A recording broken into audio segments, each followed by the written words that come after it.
Now I gotta turn on the sound. Hey, I actually did it. I actually did a decent transition to liveness, which is fantastic. And to us, because we're talking to ourselves right now, welcome to session 1 of Broken Oaths. I haven't done any streaming in a long time, actually. It's been several weeks because I've been working a bunch. But you know what we're going to do is we're going to have some fun. We're going to dive into Trials of Solaria Broken Oaths. And I'm going to stop talking for a little bit and let these lovely gentlemen introduce themselves so we can hear a little bit about themselves, their characters, and you know what? We're going to start with Azrael, because you're on the left-hand side of my screen, and I'm going to go left to right. So there it is.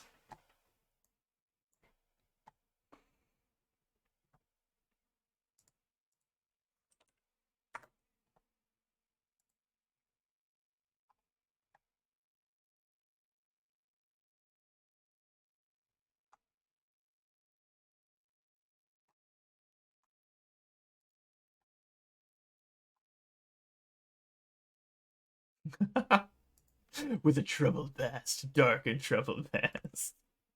Classic. And Blau, you're up next.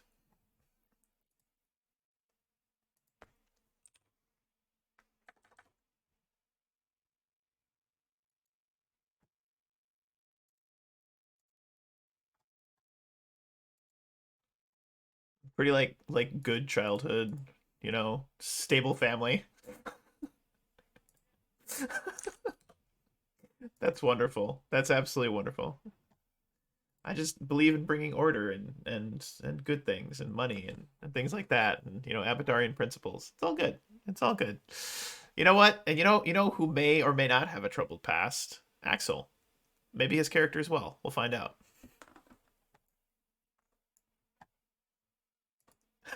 That is true.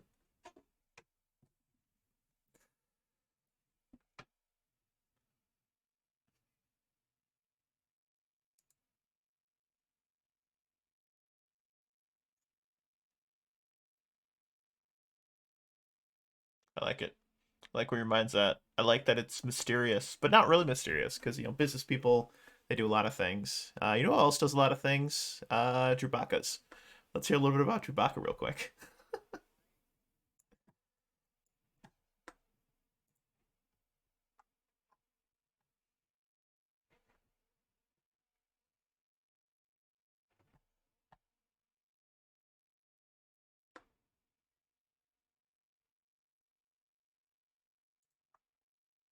Maybe. Is that like, are you like demanding entertainment? Is it my? Yeah. Are you not entertained, gentlemen? Are you not entertained? It is my job. It is my job to give you entertainment. Yeah. So we open our scene with an overview of the entirety of the northern part of the inner sea. And to the west, we see the Arcadian Ocean.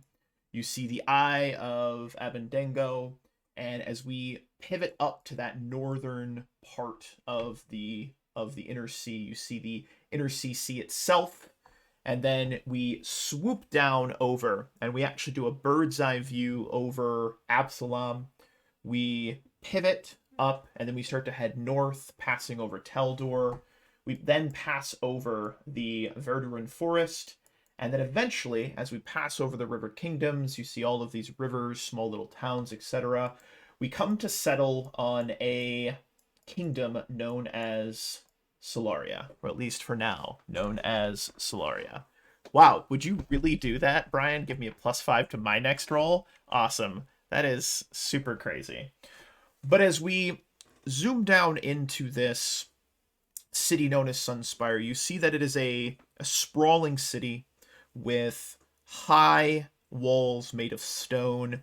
But as we come up and over one of the walls of this city, you see that the streets themselves are not as crowded as you would expect to see in such a, thriving metropolitan city.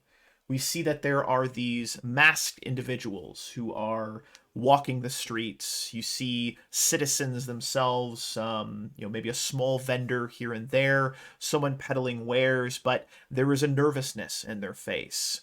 As we zoom in, though, we actually come to settle on a small, what looks to be a mixture between a church, maybe a temple, as well as a mint or somewhere where you would create coins.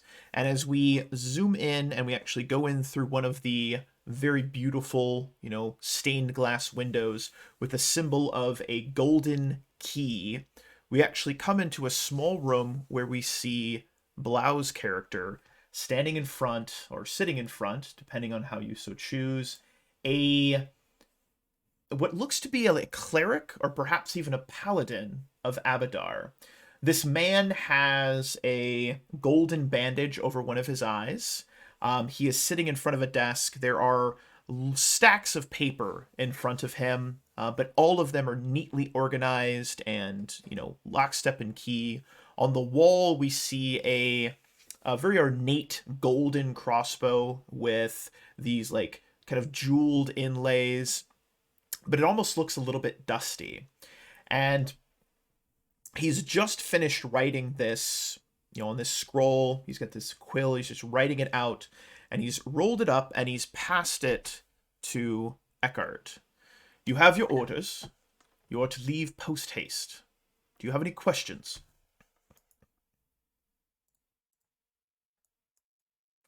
That is correct. He will be your advisor while you are in Varnhold.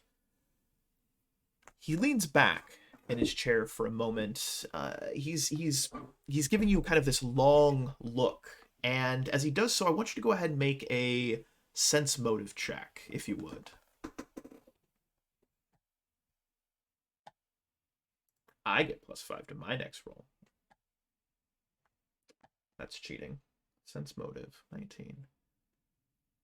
That's actually really, really, really good. So, with the 24... Oh, no worries. That's still a... Yeah, that'd still be a... yeah, it's actually fine. So, as he leans back and he gives you this long look, you've worked with... Is it Caeius was the name you had gone with? Is that right? Caeius. You've worked with Caeius for many years. He's been your commander, your leader, your officer for many years. And he's expecting you in this moment to ask something or to say something. Like he thinks maybe there's something you're holding back. There may not be, but it's as though he's waiting for you to say something before you leave.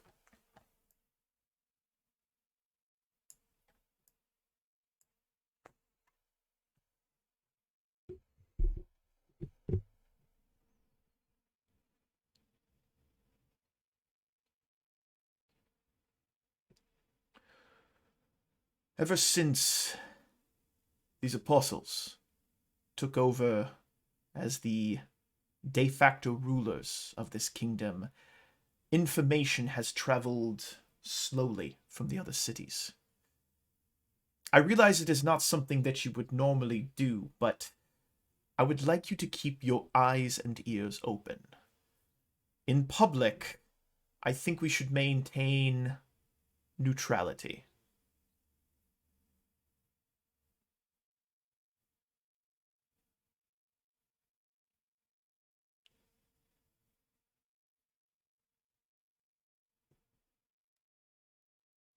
And as you say that, he stands and he extends his hand. I have made preparations for you to accompany a caravan that is going to Varnhold.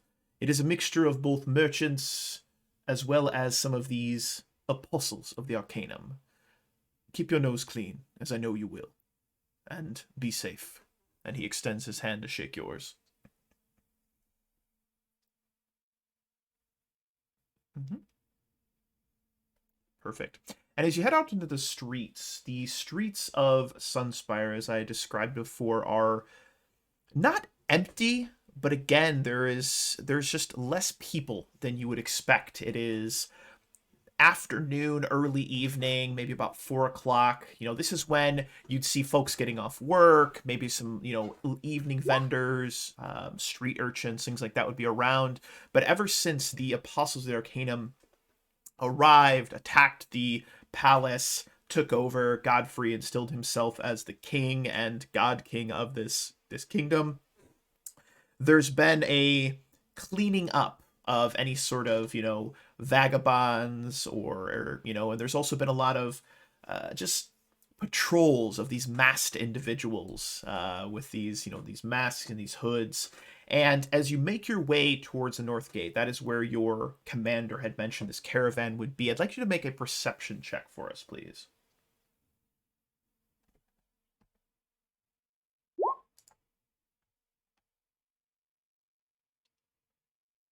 Very nice roll. It's a 23.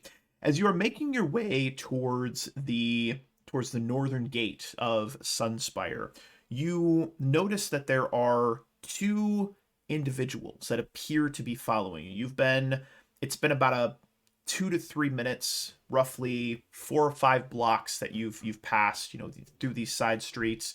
You took a left, they followed you, took a right, you started up the main road towards the northern gate. You've noticed that two of these masked individuals appear to be following you.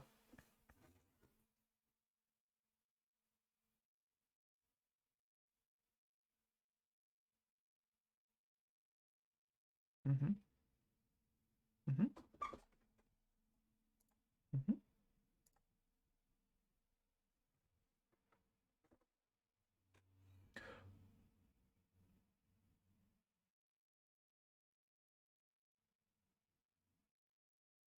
Which god do you worship? The one on the right, it appears to be, it's hard to tell if it's a male and a female, but the one to your right, your perspective of right, is slightly taller. And the one to the left is just a little bit shorter. And you can see that the one on the left has like this very, very intense black like eye makeup, almost to the point where it looks like that like this person has black eyes. You can't see if it's a male or a female. They have a hood up here. The hood's brought up. They have like a cowl over their face. And the other one, who's just again slightly about an inch or two taller, not the black makeup, but is just giving you this stare. And he's the one. It's a masculine, deep masculine voice. He says, "What god do you worship?"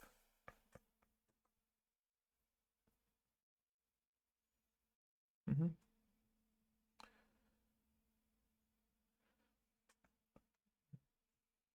And why have you not accepted Godfrey, the true god of humanity, as your chosen patron?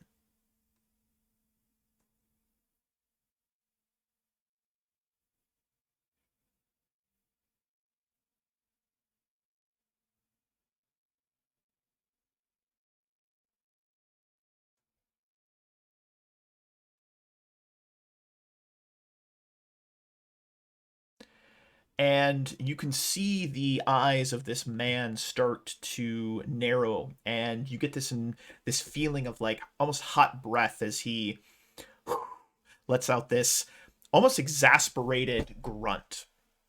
And he leans in a little bit, but as he does so, the shorter of the two apostles takes their hand, puts it on his shoulder, and you hear a female voice.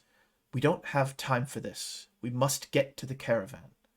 And he looks at you, then looks to the female voice, the one with the heavy black eye makeup, then looks back to you. "Be careful. Just be careful." And you can tell that it is a thinly veiled threat that he has given to you. But unless you say anything else to them, the two of them pivot away and actually take off in the direction you're heading, but at about double the gait that you've been walking. I assume you let them go? Very good.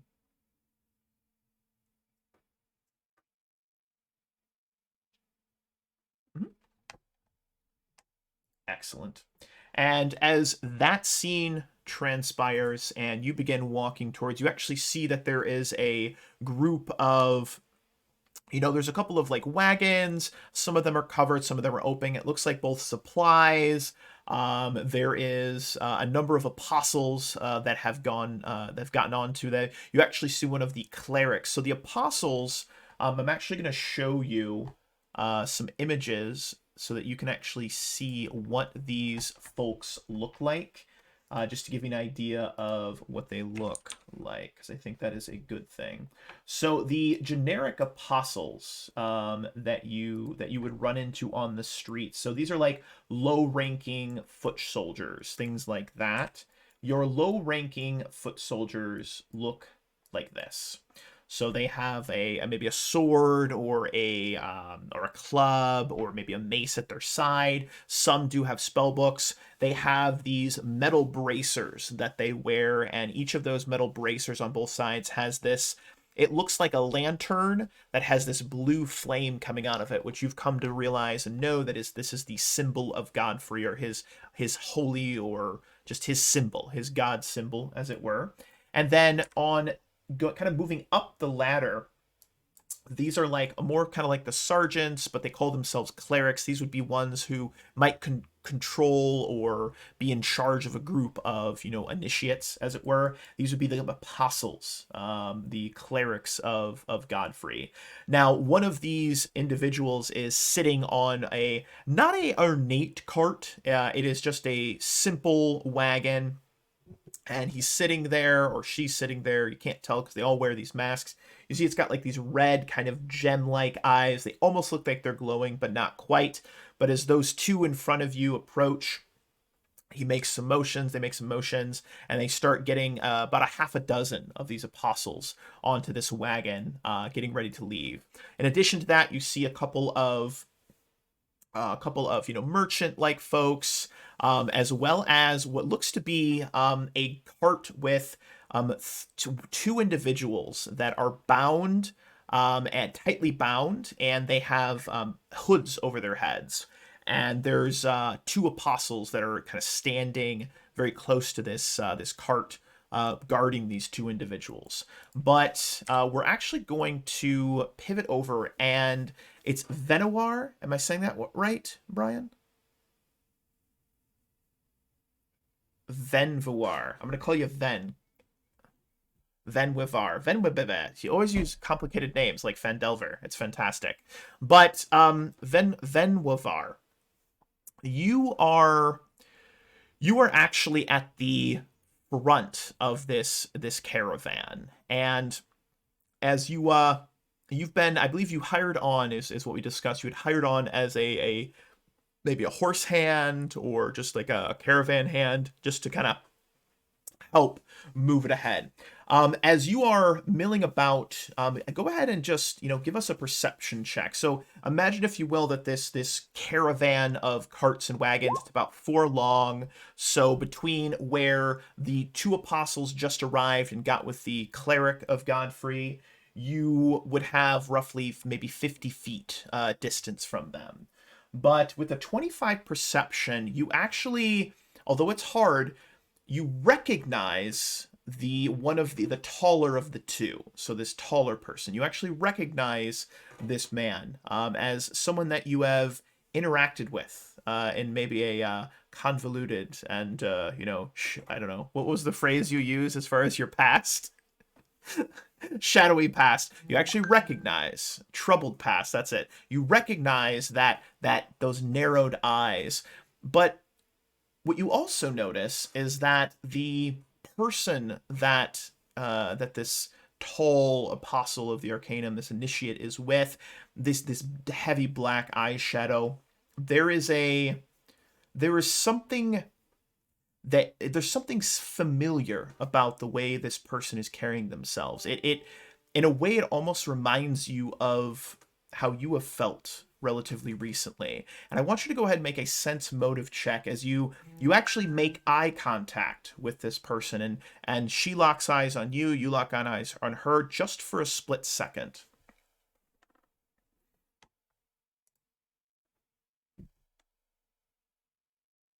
A sense motive check, please. See if you pick up on something. 8. There is that split second of you make eye contact with her, she makes eye contact with you, and then very quickly she averts her eyes. And there's not enough of really just that connection to really pick anything up. But you do get a small sensation and a small reading of like either nervousness from her or suspicion, but you cannot place which one it is. But as you are milling about, the horse to your left lets out this and kind of starts to stomp its hooves on the ground and is starting to get a little bit agitated. There is a man that actually hired you on. He's a dwarf. He's got a long red beard. He's a merchant that has been he specializes in more of like metals and things like that. So he's traveling to Varnhold to hopefully pick up some, raw ore to sell to some of the craftsmen in Sunspire. And you had, obviously been hired on with him. And he is sitting on the cart and he's watching the horse and he looks down to you. "Aye, lad, you're going to do something about this horse. You said you could handle it."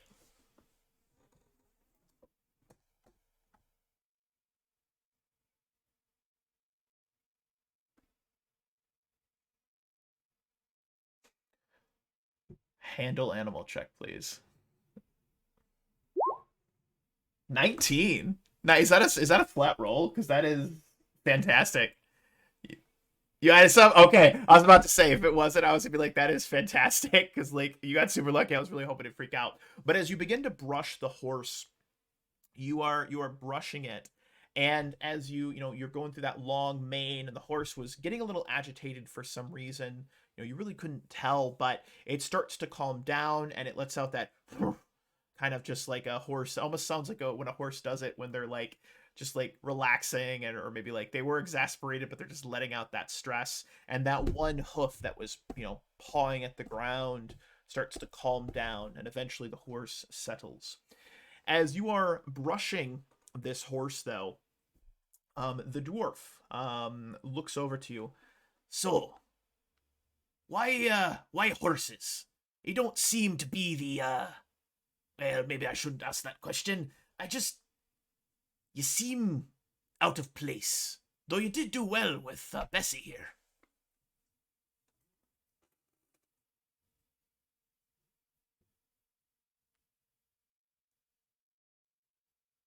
"Judge? Are you scared of someone judging you, lad?"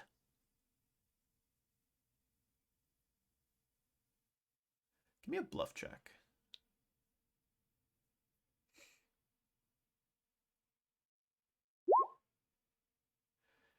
The man leans back in the chair and he reaches with his left hand. There's a small little backpack or little pouch next to him and he flips it open and he takes out a smoking pipe. You can smell this kind of vanilla like aroma mixed with tobacco as he opens up this leather pouch. It's obviously filled with this loose tobacco, and he takes a little bit, and he's still staring at you the whole time. You can tell that he's done this hundreds of times. He doesn't even have to look at what he's doing. He knows exactly where the tobacco is, how much to put in. And then he reaches into his right pocket, takes out a small little, it looks like a match. It's a little tinder twig, and just ignites it. You can smell that kind of burning of wood. Takes a couple puffs, blows it. "All right, lad. If you want to talk about it, we can. Or we can keep it professional. It's entirely up to you."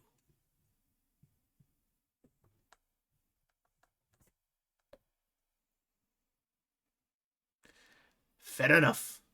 And he looks back over his shoulder at the rest of the caravan. You see there's a couple of civilians. What looks like maybe even folks that are traveling for vacation or fleeing the city. They want to look like they're traveling for vacation. We're not sure. But there's a couple of just civilians and then obviously this large cart of apostles. But as he looks back, Eckhard, you actually have just arrived in this moment, you've arrived at the caravan. And a younger looking girl, she's dressed like a initiate of Abadar, someone who's maybe like you think of like a choir boy or something, or like an altar girl, or whatever you want, like that kind of level. And she's sitting on one of the middle carts with some of the other civilians, and she kind of pokes her head up and sees you, and then just kind of this like aggressive wave, like not subtle about it at all. And she's like, over here, over here. You're Eckhard, aren't you?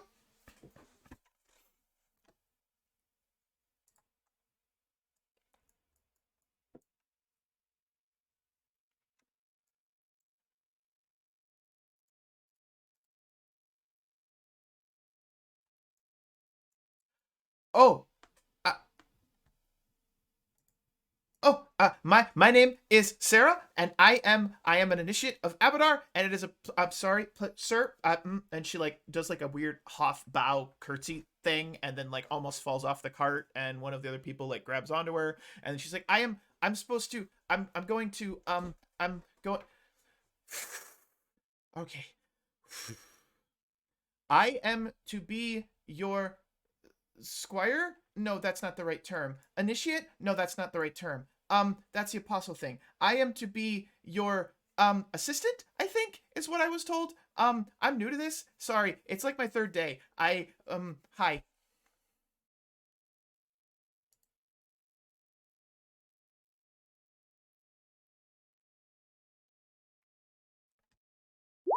Um, okay. So, um, did, did did I do okay? I'm sorry. Did I embarrass? I'm talking too much again. Damn it. Oh, sorry. Shouldn't swear, sir. Oh. And she just her face flushes red, and you can see she's like shaking from nervousness. There is this impression of she is. It's like a young fan meeting their favorite like artist or something. Like, you are a true cleric of Abadar. You are what she is hoping to become one day, right? So she's both super impressed that you're actually talking to her, but also incredibly nervous and is just falling over herself in this moment.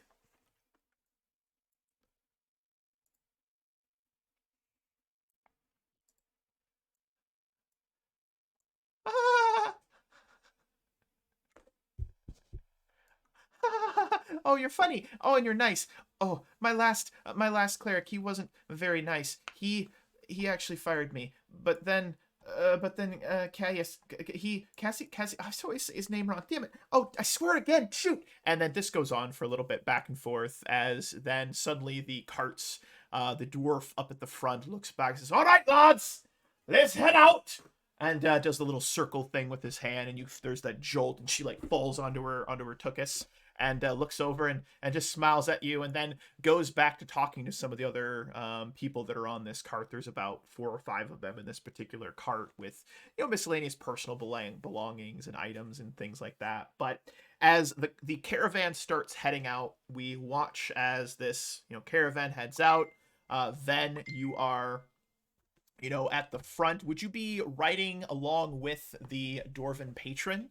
Or would you just be walking along next to it? How would you choose to do this?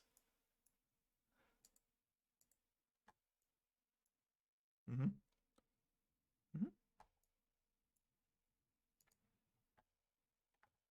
Perfect. Awesome. And as the teams head out, we actually watch as, like, imagine if you will, with like a camera view of this, like we watch as that cart heads out, and then we kind of pivot back up and over, flying up into the sky, and then we swing wide to the east, and we cross over a high mountain range. To the right, we see Lake Silversteep, and then we start to zoom down into a much smaller city, still walled, and you see that there's a little castle, little fort in the middle of it.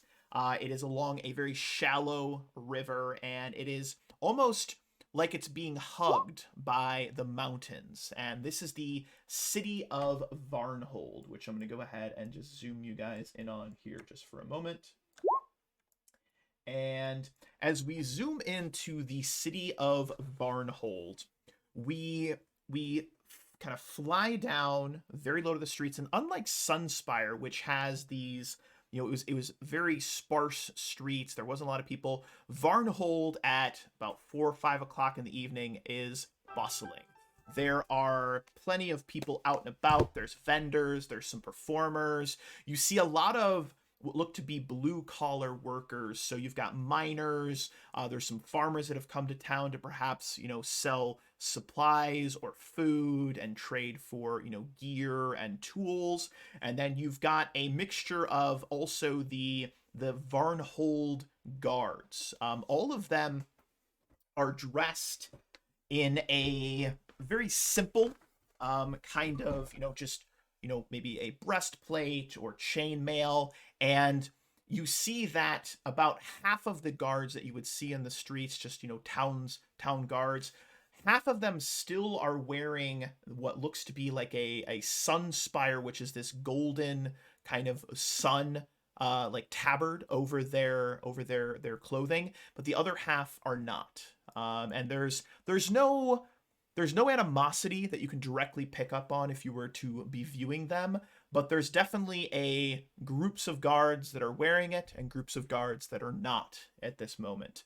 But as we fly forward down the street, we see these guards, we see the civilians and citizens moving about. As we zoom down again, just over the tops of their heads, we come to a rather loud and relatively like bustling and hopping tavern. All right, it's a very hopping tavern. And correct me if I'm wrong, Axel. It was the bouncing bear that you had said, or what was the clumsy bear? The clumsy bear. So imagine, if you will, there is this little tavern, sign. It's got two little hooks, and it's just ever so slightly kind of squeaking in the breeze. And you see this almost cartoonish looking bear who looks to be slipping on either a banana peel or something like that. It's very comical, but you hear the sounds of music and laughter, and then you hear this deep booming voice from inside, and you hear this man, and he says out loud, "Keep it civil! I said to keep it civil! Oh, God, you can't be dancing on tables!" And you hear that, but as we fly past that window entrance and we swivel around back, we actually come to a very narrow alley that's just on the back side of the clumsy bear. And we see well, go ahead, Axel, and actually describe your character to us here in this moment.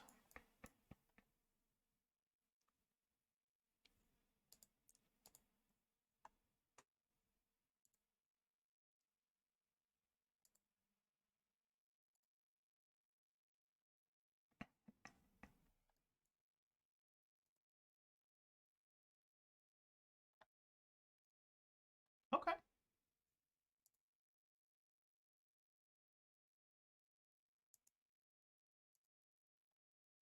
Mm-hmm. I love it. And standing in front of you is a short, small, and kind of wiry looking young man. And he's got these like goggles. One of them is cracked, and he's writhing his hands, kind of like doing this together with them, like kind of looking excited. He goes, "Okay, I've got really good information for you, okay? But as always, this is a business transaction, okay? So money first, info after." And he brings his hand back.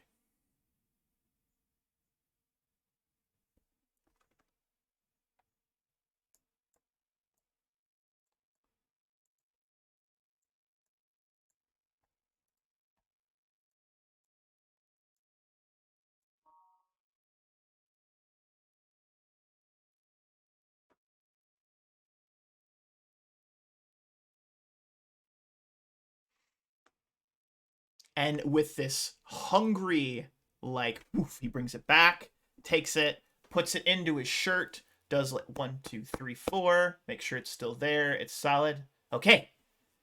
I mean, I trust you. I do. But also, business. And he wiggles his fingers a little bit. Right, info. That's right. This is how this works. You give me money, I give you information. Okay, so he leans in. He gets really close. Like, he leans in really close. You can smell, like, it smells like licorice. Like he's maybe had like licorice recently, like candy on his breath. And obviously, being a fox person, you can like really pick it up. And go ahead and actually make a perception check. So I want to see if you can pick something up about this particular licorice that he's eating. So you would know that this particular licorice that he's eating is only made in the northernmost city of Svetlania, in Sunspire, in Solaria, excuse me. It's called Svetlania. It's the northernmost city. It's actually a kind of trade hub that's right on the border of Brevoy to the north of the kingdom. And there's a small little shop that produces this particular black licorice, and it's not common to this area. So where he got it, who knows? But you can eat. So it smells like he's eaten it like maybe just an hour or so ago. But as he leans in, he goes, "Okay, rumor has it, and I heard this from a reputable source." Looks left, looks right, looks left again. Oh, jeez. Okay, yes. So, rumor has it is the Queen of Solaria is here in Varnhold. Also, some of the musketeers made it out of Sunspire, and they're planning to blow up the pass.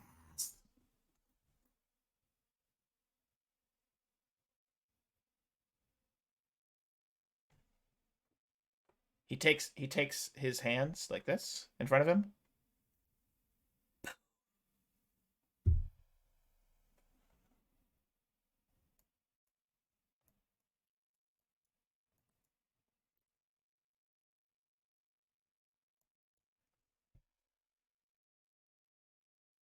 Why is it bad news? I thought it would be cool.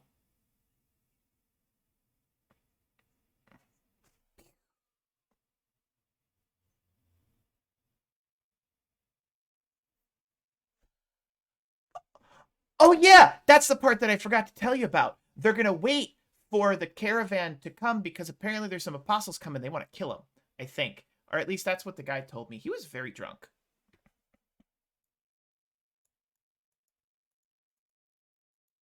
Yes. I don't know. Apparently she might be here or something. Wait a minute. I've given you more information that I desire more gold.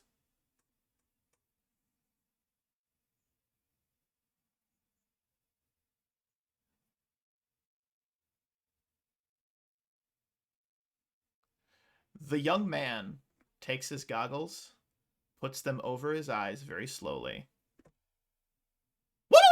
and then runs off. Just literally makes a whoop whoop sound and just, he's not running fast, but he just like zips down the alley as quickly as his like 13-year-old legs can carry him. And he's like,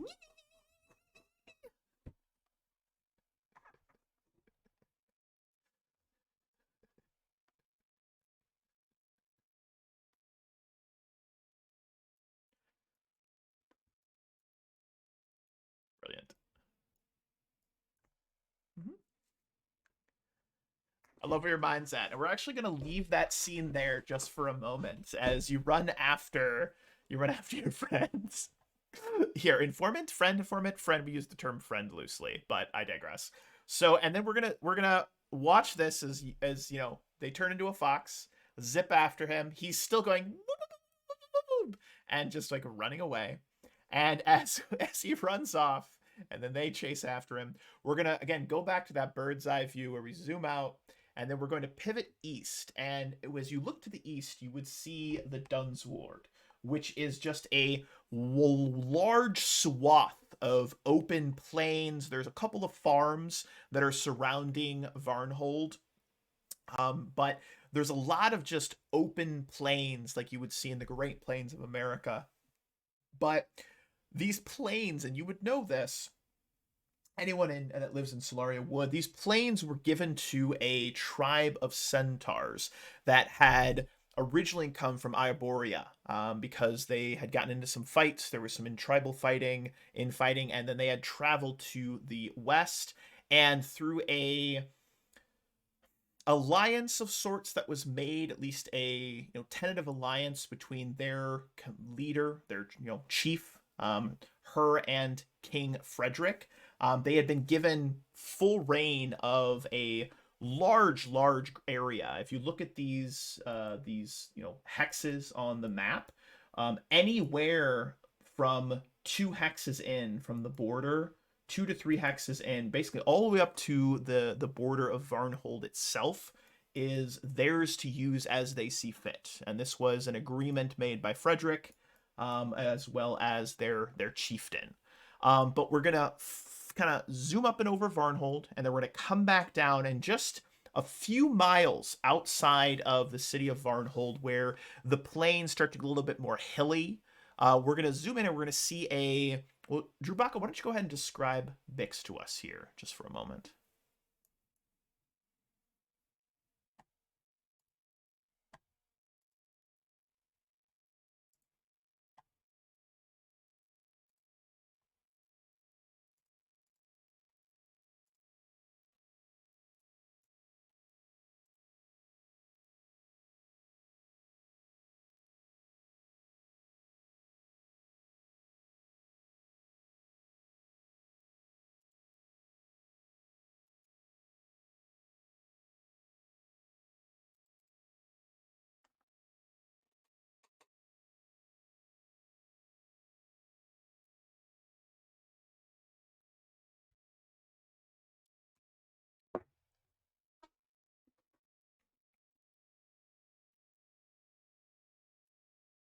Mm-hmm.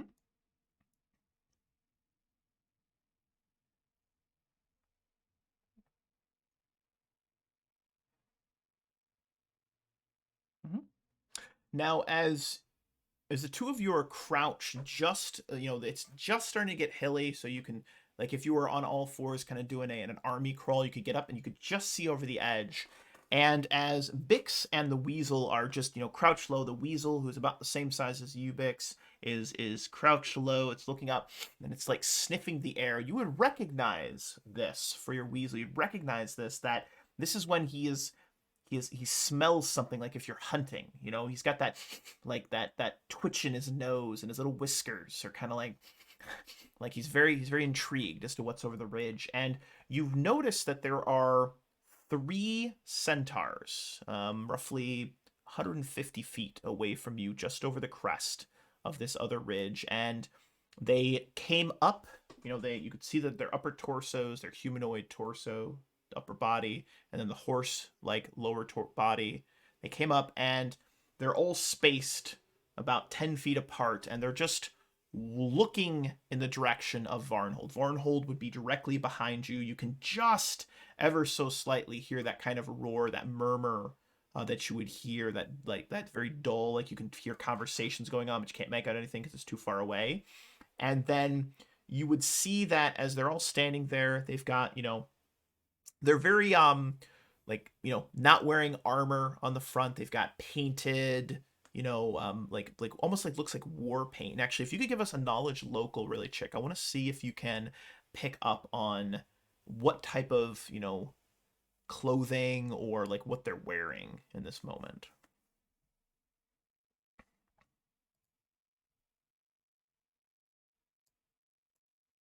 That is a nat 20. Oh, bam. So it is untrained. It is untrained, but that was a nat 20, and I'm totally good with that. So you would recognize, because you've dealt with the centaur some. You hunt in these lands, you go into the mountains, you go into the plains, and you've even interacted and dealt with some of them before. And you would actually recognize the one on the right hand side, as a centaur you've dealt with, you've maybe even traded with. And what's slightly disconcerting is that these don't look to be hunters. These particular centaur, these appear to be warriors, and the markings and the paint that they have on them is the type of war paint that they would put on if they were preparing for battle, or were at least very much on high alert, or in a more of an aggressive kind of stance. 2 of them, if you look at, there's the left, middle, and right. The one on the left is wielding a long spear as though he was ready to charge. The one in the middle has a bow, and the one on the right also has a bow. And they are just watching, and you can see their tails are flickering kind of back and forth, and similar to how a horse would if it's aggravated or in a more of an aggressive stance. But they're just watching Varnhold, and they linger for quite a long time, and your weasel continues to sniff the air, and he starts to seem agitated as well. What do you do?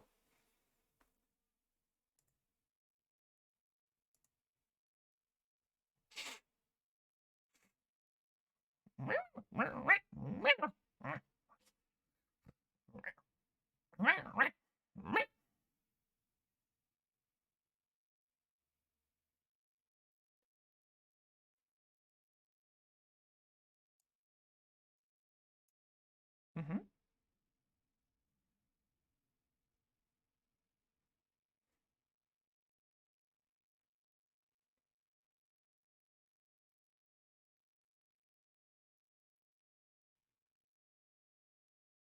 Give that perception check.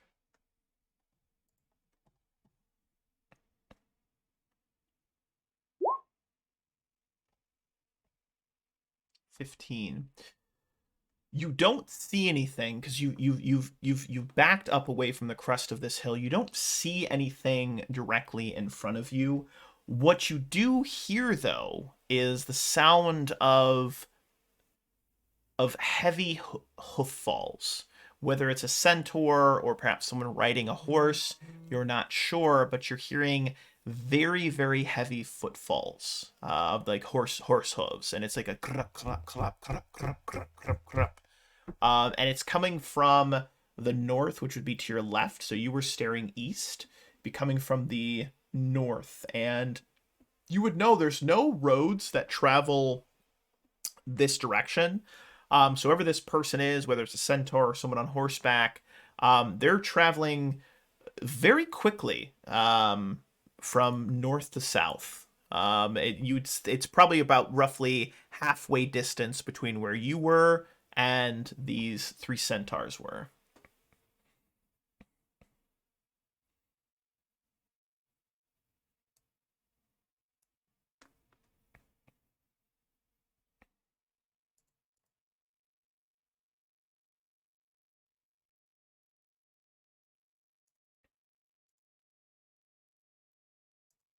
Go for it.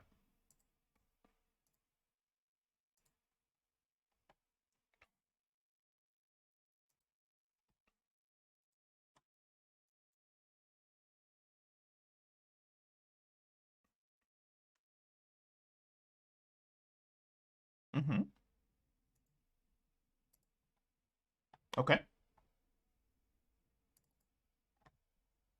Mm-hmm.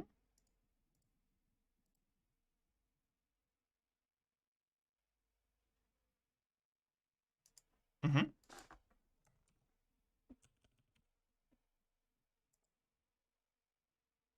Are you creeping back up over?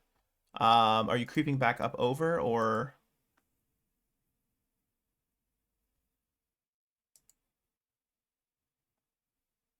wait, did they say that only my audio is coming through? Oh my god. I think I've had you guys muted this whole time. Oh, I'm an no. idiot. Super sorry, everybody. No. That's hilarious. hilarious. That is unfortunate. You know what? Oh well. Nothing I can do about it. Wow. Thanks. Thanks, everybody. Thanks, everyone. You know what? Who cares? It's fine. Doesn't matter. You could hear me, guys, right? That's really all that matters. Yeah, we can hear you. People at home But you can can't. hear us. That's the important part. Yeah, it's really the most important thing. Yeah. That is hilarious.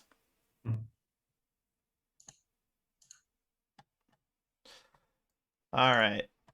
That's so funny. I forgot to unmute you guys apparently. That's great. You know what? But who cares? let's dive back into it, because really all that matters is we're having a good time. Yeah. Yeah, you can tell I haven't done this in like 3 weeks. So thanks, everybody. Thanks, Kura. You're a good person. But where were we? Oh yeah, you were creeping back over the edge of the hill. So you creep back up over the edge of the hill. Yeah. And I'm gonna scope out the centaurs again. So you see the 3 centaurs, and in between where they are and you are, you see a younger looking man, and I'll actually drag him on. He's got a ponytail. He's dressed what looks almost like a for lack of a better phrase, he looks like a musketeer. And go ahead and make a knowledge local check, if you would. Okay. He'd be a musketeer. He might be. You're not sure.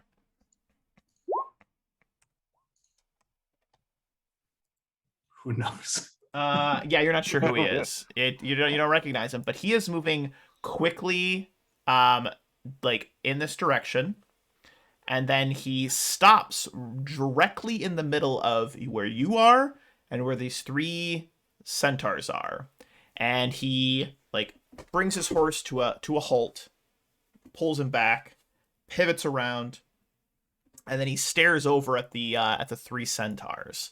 And as he's giving them a long stare, he then dismounts, and the middle of the three centaurs starts to clip clop down the hill towards him, and he slowly walks towards him, carrying, leading the horse along by the bridle, and they meet about 100 feet away from your position.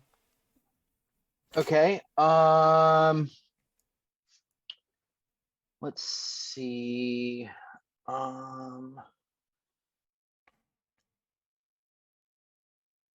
1 minute increments.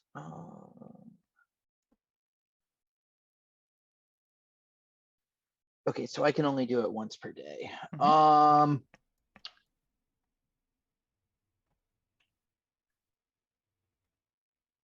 take it it's been more than a minute since I activated my thing. You know what? No, it can still be active. Totally fine. Okay, then I'm gonna try and listen in. With my +4 to my aspect. +4 to my perception there. Let's go with skills and perception. Boo. You can only make out just muffled back and forth, but make a sense motive check if you would. Okay.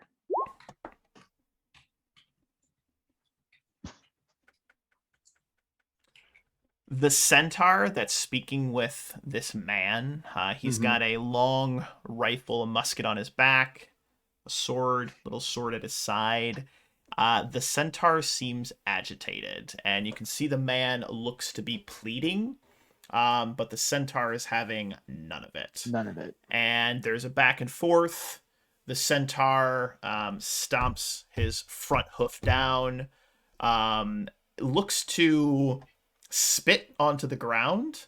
The man, letting go of the bridle, his horse takes a couple steps back, drops to a knee and lowers his head as though he is pleading to this centaur. And the centaur simply looks down at him. And make one more perception check, because I want to see if you can pick this up. As you maybe lean in ever so slightly. Yeah. You know what?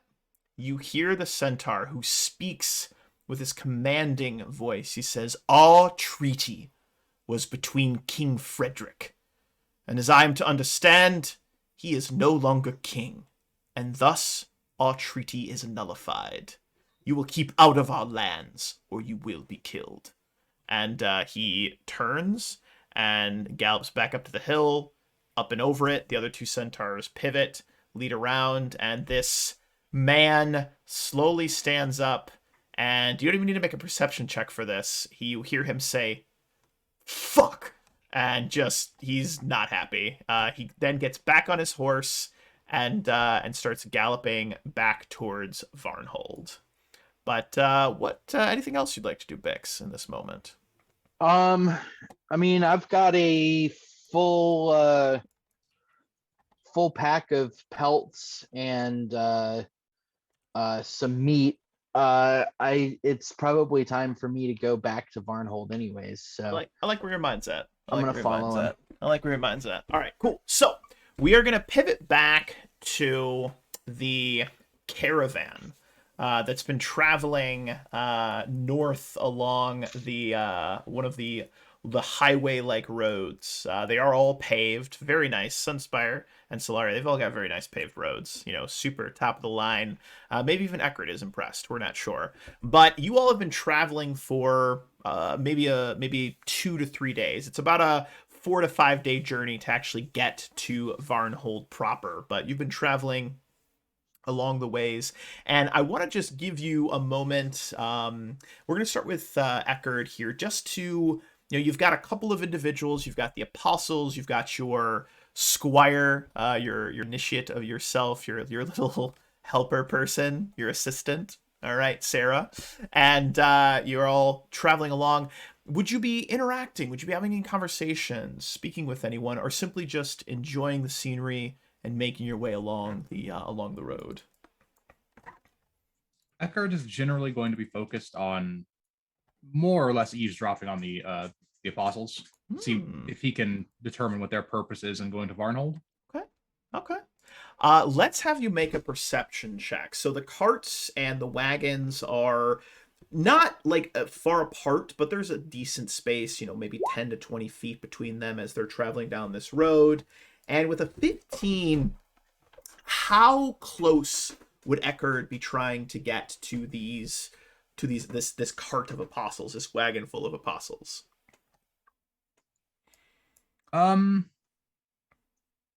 He's not trying to particularly close, like that next card up and the next card down, but he's also probably wandering the caravan as well, acting a little bit as a guard as he interacts with other people as well. And interacting with the merchants, kind of seeing what they're doing. Like he's not trying, like he's not making his goal of the day to get close to these people and listen to them. Good. But if he can hear anything, he'd be down. Yes. So you would overhear a part of a conversation, and it is the cleric of Godfrey, who is sitting up while the others are, he or she, they would be up on where there would be like that little seated platform on a wagon, so that they are just raised up above and like looking down at the apostles who are all sitting in the bed of this wagon, and they're all looking at them. All of them are looking at this cleric, save one. The one is, that has that dark kind of shadowy eye makeup, is paying attention, but you can tell that they are distracted and keep looking around everywhere else. But you would hear him, this cleric, which you do come, it's a male voice. The cleric simply says, "And we shall remember our tenets, the most important in being. He is the first and the last. He is our God." And then they all like make this repetition, and they all like chant the last tenet of Godfrey and his apostles in this moment. And I want you to go ahead and make one more perception check. So I want to see if you pick up on one thing. Okay, 11. So you overhear this, and then you hear the cleric say, "Now when we arrive in Varnhold, we will make post haste to the mayor's office there and inform him of his new duties to our God and King." And all of them are like, "Yes, very good. Yes, hail Godfrey. Godfrey, he is our savior." It's super culty is the best way I can describe it. It's super culty. Maybe a little uncomfortable. But you are, in this moment, maybe just a little bit more focused on that than you would have maybe liked. And you've drifted back a little bit, back next to that cart which Sarah is on. And she like in a like upbeat, upticked voice, she says, "So, what should I be doing? Am I doing okay? Do I have to like learn anything? Should I be reading books? Also, why are you staring at them? That seems awkward." And just starts blithering on a little bit, as she is wanted to do. keep your mind on the order of numbers in the manual of city building, and you'll catch on. Right. The city. Do you have your primers with you? Yes. Yes. Oh, please sense motive that. You don't even need to sense motive. He's not trying to sense motive. He's not trying to determine if she's lying. He's actively calling her bluff. Yes, looking her in the eye as he says that. Kind of mocking her tone a little bit. But what if I could see yours? Excellent thought.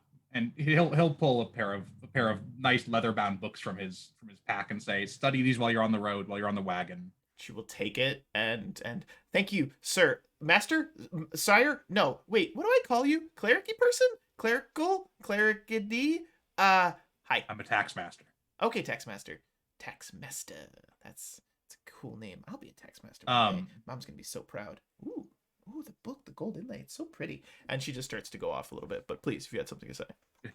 He would say, Those books are worth more than a peasant's salary for a month. Please don't ruin them.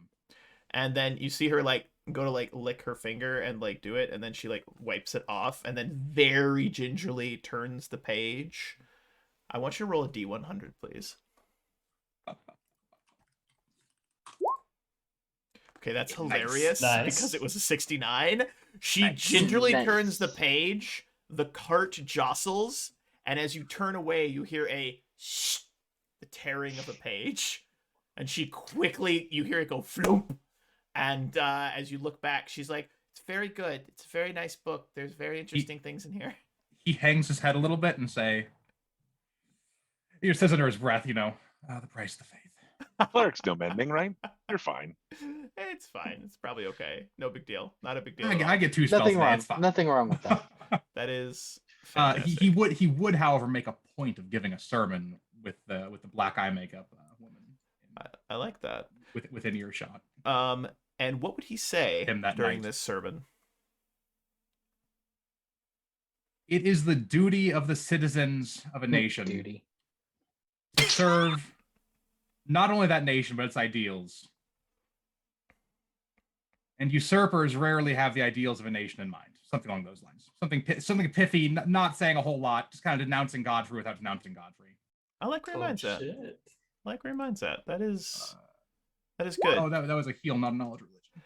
And as you know, as you have this interaction with Sarah and maybe you like say this sermon, we're actually you're gonna watch as that the cleric of Godfrey would match your volume, but it's almost like a battle back and forth. And if you choose to get louder, they would get louder, but if you choose to back off, they would just maintain whatever volume they got to.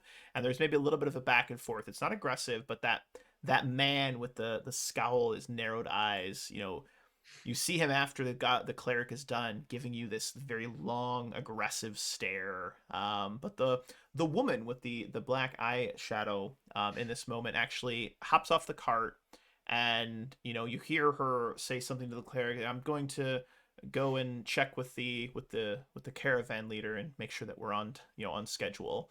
And she's going to make her way towards the front of the caravan, just kind of at a brisk, not walk, but like a little bit of a jog. And we're gonna pivot over to then you're hanging off the side of this cart, and as you're hanging off the side of the cart in particular that you're on, this wagon with the dwarven master, the leader of this caravan, it hits a bump, and I need you to go ahead and make a reflex save to see if you hold on to the cart. Yep. That's a 10. So as the cart hits it, you lose your grip on the side of the wagon. And as you lose your grip on the side of the wagon, you feel yourself slip, begin to fall, but then you hit something. And as you turn your head, snap it to the side, you see that you are falling into a apostle of the arcanum. And as the two of you collapse to the ground, kind of like fall into not mud, but just a little bit of like dusty dirt. You can actually taste a little bit of dirt as it gets poofed up. The person that you are next to, this apostle that you've fallen into, her hood actually falls back, and you get a full glimpse of what she looks like. And she is for all intents and purposes, a relatively beautiful young woman. She's got this very thick eyeshadow on, and give me a perception check really quick. So I want to see if you notice something, you pick something up. 24. She looks very familiar, but you cannot place where you met her, where you saw her before. It's as though you're looking at someone that's very important to you, someone that has held a very close, very important part in your soul, your life, your things that are important to you, but it's like you don't recognize them. It's a strange sensation. And she very quickly takes her hood, puts it back up, brings the cowl back up over her face, and in an almost uncharacteristic, like apologetic tone, I'm sorry. I didn't mean. I'm sorry. I didn't see you. I'm sorry. Let me help you up. And this is maybe a bit of an awkward and uncommon moment because the apostles, at least the ones you've dealt with, and you know your time having dealt with them, they're very, for lack of a better phrase, rude. They're very aggressive. They walk with an air of purpose and an air of superiority, as though everything belongs to them. And she's not giving off apostle vibes at all. And she reaches down to offer her hand to help you up. Ven takes it, but like very gingerly, very much playing up the peasant who has just collided with royalty and does not want to get whipped. Like, oh no, it was absolutely my fault. I fell off the cart. He pulls a cloth out of his apron and like starts mopping towards his face to try and cover his face up. No, absolutely totally my fault. My apologies. Thank you, miss. Thank you. And then like starts to like shy away. Are you sure you're okay? I'm sorry. I have some. Are you injured? And you actually, as you go to limp away, your knee, because you landed very hard on it, actually gives out for a moment, and you kind of drop to a knee. It's we'll tell it, if it was in game terms, you took maybe like 2 or 3 non-lethal damage. Like you're feeling a little rough as your knee gives out a little bit. And she actually moves forward in a kind of almost comforting kind of like motion towards you. I'm a little hurt, but it's nothing that I won't recover from. I'm sure nothing to waste an apostle's time with. And at the mention of apostles, she kind of like gets a little more rigid, stands up a little bit more, like a little bit more rigid. Yes, that's right. We are the apostles, and I'm glad that you respect us. And carry on with your day, peasant.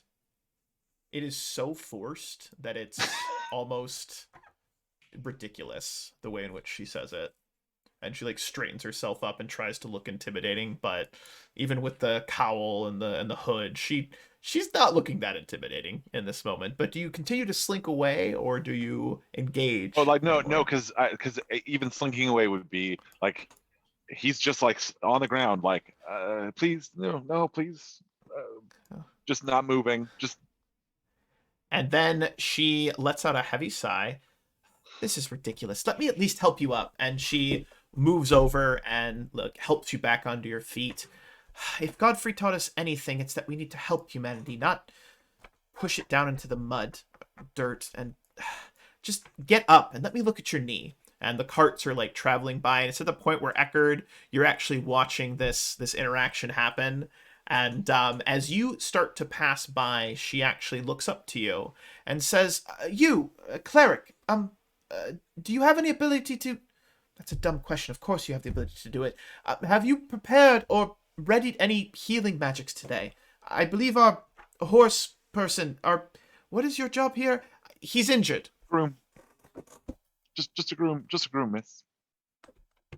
Eckhard would look down at the pair from horseback with a little bit of mirth and say, "Yes, I do have the ability to heal this man. Unfortunately, according to the tenets of Abadar, I must charge for healing when it's not provided, or when it's not returned in kind as a service for an adventuring party." And she looks at you, and then reaching down and just underneath her robe, she brings out a small little coin purse. How much? Let me quote you the price of first level cure light wounds. I think it's 10 gold pieces. I love this. Ven is like, no, miss, that's not necessary. There's not enough damage. It was my fault. You fell into me. It's fine. And the cart continues to pass. Go ahead, Eckhard. Eckhard will begin dismounting, provided she's offering him the coin purse. She takes out 1 platinum piece and hands it to you. He would dismount. He's going to burn his magic weapon for the day to spontaneously cast Cure Light Wounds. Mm-hmm.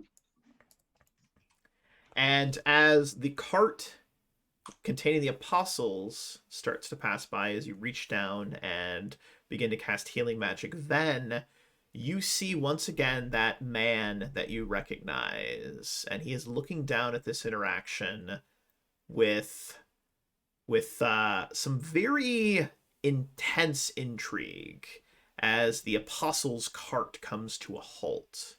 And he looks like he's about to maybe say something, and he leans forward. You can't see his face because it's covered, but the cleric of Godfrey, this apostle cleric, stands up and looks down at this trio. And to the girl that you had run into, he says, "Explain what is happening here. We do not have time for distractions." And she begins to go in and try to explain. He fell, and, well, I bumped into... It was my fault, and as she starts to kind of explain and try to, like, justify what's happening, he says, "Those that are not of the faith are mere fodder. You are not to spend time or energy on ensuring their safety. If they accept Godfrey, then they can be assisted."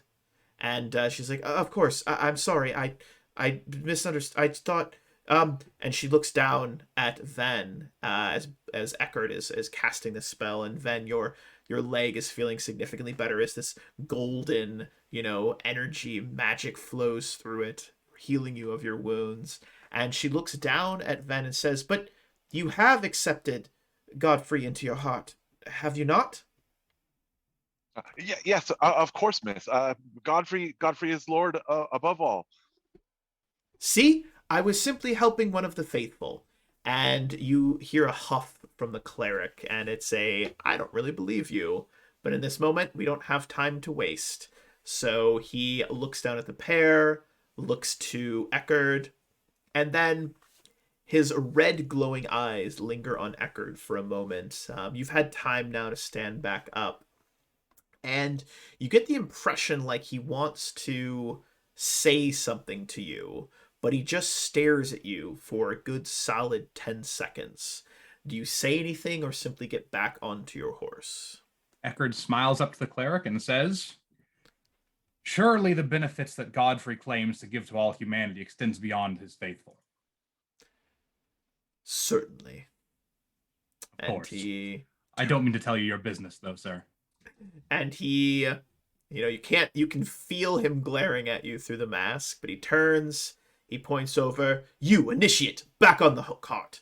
And she goes, "Oh, of course, yes, carts and business and initiating." Right. And then she gets back up on the cart, and then they start moving away. But Ven, you have a moment to stand up. You'll have to catch back up. But would the two of you say anything, interact with each other, or simply part ways as friends in this moment? Ven will thank you, sir. I appreciate your magics, although I insist that they weren't necessary, but my thanks. They didn't seem to be necessary, but I'll take any chance I can get to show what a good faith looks like in comparison to one that seeks only to benefit itself. Yes, the apostles do certainly seem fairly self-centered, don't they? And then Ven will turn and, "Oh, excuse me, I have to catch back up with my cart." And then he breaks into a jog. He'd nod, of course, tend your duties. "Lord, where are you? You're supposed to be tending to the horses. Gloria's getting a little fussy on the left-hand side." And you hear the dwarf screaming towards you to catch up with them. And as that happens, we're going to zoom back out. We then pivot back up and over towards the mountains, and then we come back and kind of zoom in on a young boy, which I didn't show this to everyone. I want to go ahead and actually show Perry to everyone, because the picture that was provided to me it's quite an adorable young man. I think he's a cool little guy. He's got his little goggles. He makes little clockwork things. He's a cool guy. So he is. And then this fox behind him, and Sprinting over. yes, you actually managed to catch up with Perry with really no issue, and he was just about to slip into so imagine like there's these like raised houses, and there's like an area underneath that has like this little like like fencing around it, like raised like you'd see in like Louisiana or something like that, like houses that are near where floodplains are, so they put them on stilts. So he was about to slip under there, and you would know this is where he sometimes sleeps or rests or goes to spend time. And you managed to just zip in front of that small little entrance and block his path. And he stops and he goes, "That's totally unfair. You're so much faster than I am, but I almost got you this time." No, you did not. Never mind that. We did not finish our business. You said the queen is here and she knows about the. Where exactly is she? For what? I don't know. I don't even know if she's actually here. I just hear rumors. I suppose that is understandable. We already knew the rumor that the queen was around, but I asked for more specific. No, she's definitely around. And how do you know this? Wait a minute. Business dealings. And he takes his goggles off, snaps them. There's a whoosh onto his head, and he reaches back down, pulling out a small little gem that is yellow with a little swirl in the center of it. I found this. Just from looking at it, do I recognize what this is? Knowledge nobility or knowledge local. The DC is lower on nobility. It is higher on local. Interesting. All right. Well, local is better, so I'll try that. You do not. Some sort of gem thing. What is this? Gem thing? This isn't a gem thing. This is a... He leans in. Smell the licorice again. This is a ruby. Maybe not a ruby. Emerald? Topaz. Topaz, that's the one. And he like puts it in front of his eye, and you can just barely see his eye through it. There's just a tiny little swirl in the center. Yes, it does look like topaz. And you found this where? Well, okay, so found is a very loose term. Very loose term. I acquired it through a business deal. Would this business deal involve yourself and a person or a person's pockets? Yes. Oh, Perry. Well, so you're here to tell the story, so I suppose it didn't go badly after all. All right. Who was this person then? That's going to cost you. And this will be actual useful information this time. Yes. He says yes. Sense motive. I know how this is done. Oh! You know what? You know Perry. You've dealt with him. He's given you everything he has, and in this moment, it's not like a malicious kind of extortion, but he's trying to get a little extra coinage out of you. Yeah, I know how it is. All right. I'm gonna maintain eye contact again as I reach into my pockets, and from a different pouch this time, I will bring out a single gold piece. His eyes go wide. Information first.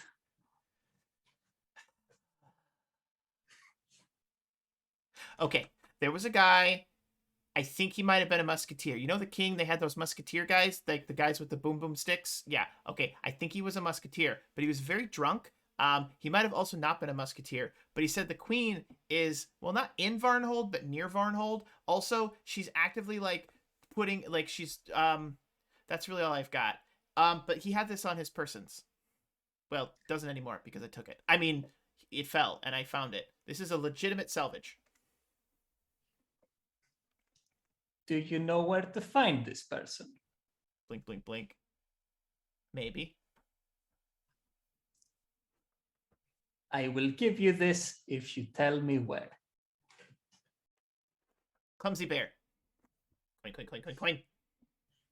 You made me run all this way for nothing. We were right. I would have gone into the tavern. You have learned well. And Give him he the takes the gold coin, bites it, doesn't bend, pockets it, looks at the topaz. How much would you pay for this? I have no use for such thing. I don't think. I mean, who really has a use for such thing? You cannot trade it anywhere because no one would buy it. You're not supposed to have it, you know. And well, I mean, it's pretty much worthless. But if you want to get rid of it, then I suppose 2 silver. Deal. And he hands you the topaz and then extends his hand for the 2 silver. I'll give him the 2 silver. You take the 2 silver, you take the topaz. As you take the topaz into your paw, give us a will save. Yeah, fuck. You know that's my worst save. Stonks. Yeah. Yeah, starting off strong.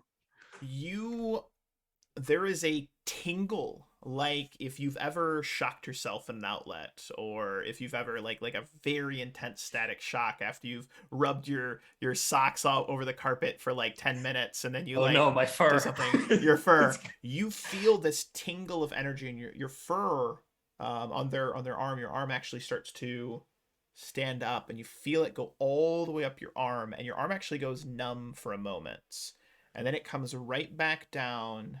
And as you look into this swirling topaz in it's like a cloudiness, almost like a little storm inside that's ever so slightly swirling. As you look down into it, for a split second, you think you see a face, just for a split second, but then it's gone. And then in your mind, you hear a voice, just a split second voice. Help me. And then it's gone. What did? Is Perry still here? You look down and Perry has disappeared into his hidey hole. Typical. Much like a fox. I put him well. He's got All a right. gold and 2 silver to spend. He's gone. Yeah, He's living the high life right now. He's living the high life. It Shocker cost right me there. a lot. All right, I will pocket this in my most secure hidden pocket. And I will look around and hurry off to the clumsy bear. To the clumsy bear. Perfect. And as you hurry off to the clumsy bear, we're actually going to pivot back to Drubaka, to Bix. And Bix, you've returned to Varnhold. You've got some furs and meats and whatnot to sell or to trade. And as you're entering into the town through the western gate, you make your way into the city. Where would you be heading? What's the main place that you would normally go to in Varnhold? Actually, he would be going towards the tavern to meet up with Mikhail, because he is his meat broker. I like it. There is meat broker. I like it. So, Bix, you actually are walking down the street, and as you're walking down the street, your weasel's next to you, just like doing the little trotty plot thing that he does. And It's very adorable. boop, boop, boop, boop. A couple of people are like, "Oh, hey, Bix, how you doing? How was hunting? Did things go well? Oh, how's the weasel?" And it does this little weasel thing that he does. It's good. And just general waves. You're a known quantity in this town. Respected and liked. But as you're making your way, go ahead and give us a perception check. So I want to see if you notice something or someone. Oops, that'll be at -4. -4. Okay. I forgot to turn off my. So with that, unfortunately, nothing out of the ordinary, or maybe fortunately, nothing out of the ordinary, but nothing pokes out to you. But you do see, heading up the stairs to the to the clumsy bear, you actually see Mikhail. And they are... I mean, how would you look, Mikhail? Are you looking maybe frazzled? Are you looking determined? How would you look in this moment? Well, kind of in a hurry. They have they have a hard to read expression because it's just there's now those big eyes that are a bit unexpressive. Delightful. I'm pretty good at reading animals. True.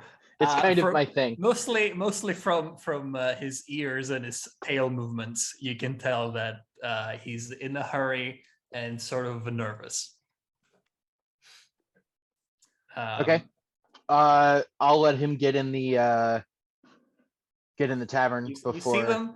You see them as they arrive in the tavern door, like in front of it. They kind of take a moment and breathe in, breathe out.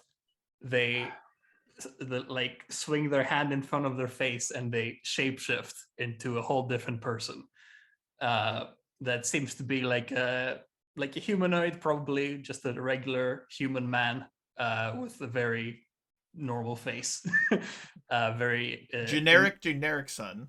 Yeah, Mhm. exactly. Human dude. Very nondescript features, and they go in. Love it. Okay. I love it. I will follow to the door. Mhm. And I'll have Polly heal, and then Bob human skin.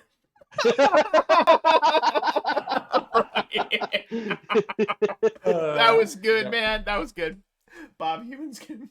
Go ahead. And then I'll head in. Mhm. Not like pull a Norm or anything from Cheers, but Yeah. head up to the bar. Knock on top of the bar. Hey, can I get a beer?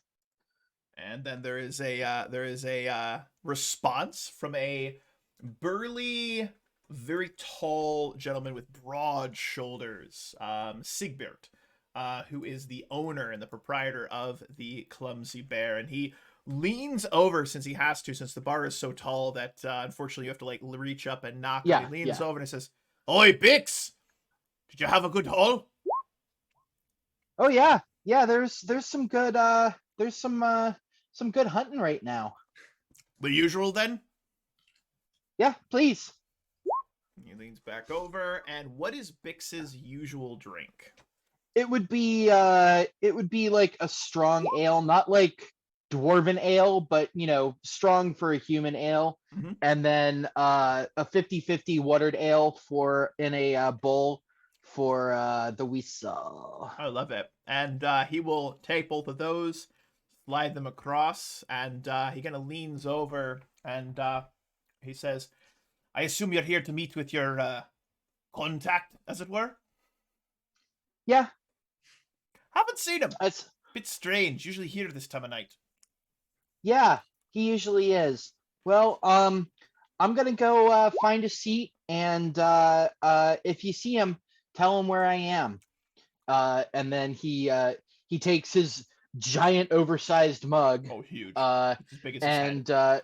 And his bowl of ale, and then heads right over to the table that has Bob Humanskin, Mhm. and says, "Oh, hey, mind if I sit here?" Right. Of course. Yeah, why not? You a hunter or something? He kind of bustles about with setting the mug up on the table, up over his head, and then he gives Polly his bowl, then stands up on a chair and just kind of leans against it, like he's kind of sidled up to a bar or whatever. Mhm. And then he looks him right in the face and goes, "Yeah, hunting's been good. Are you ready to pay?"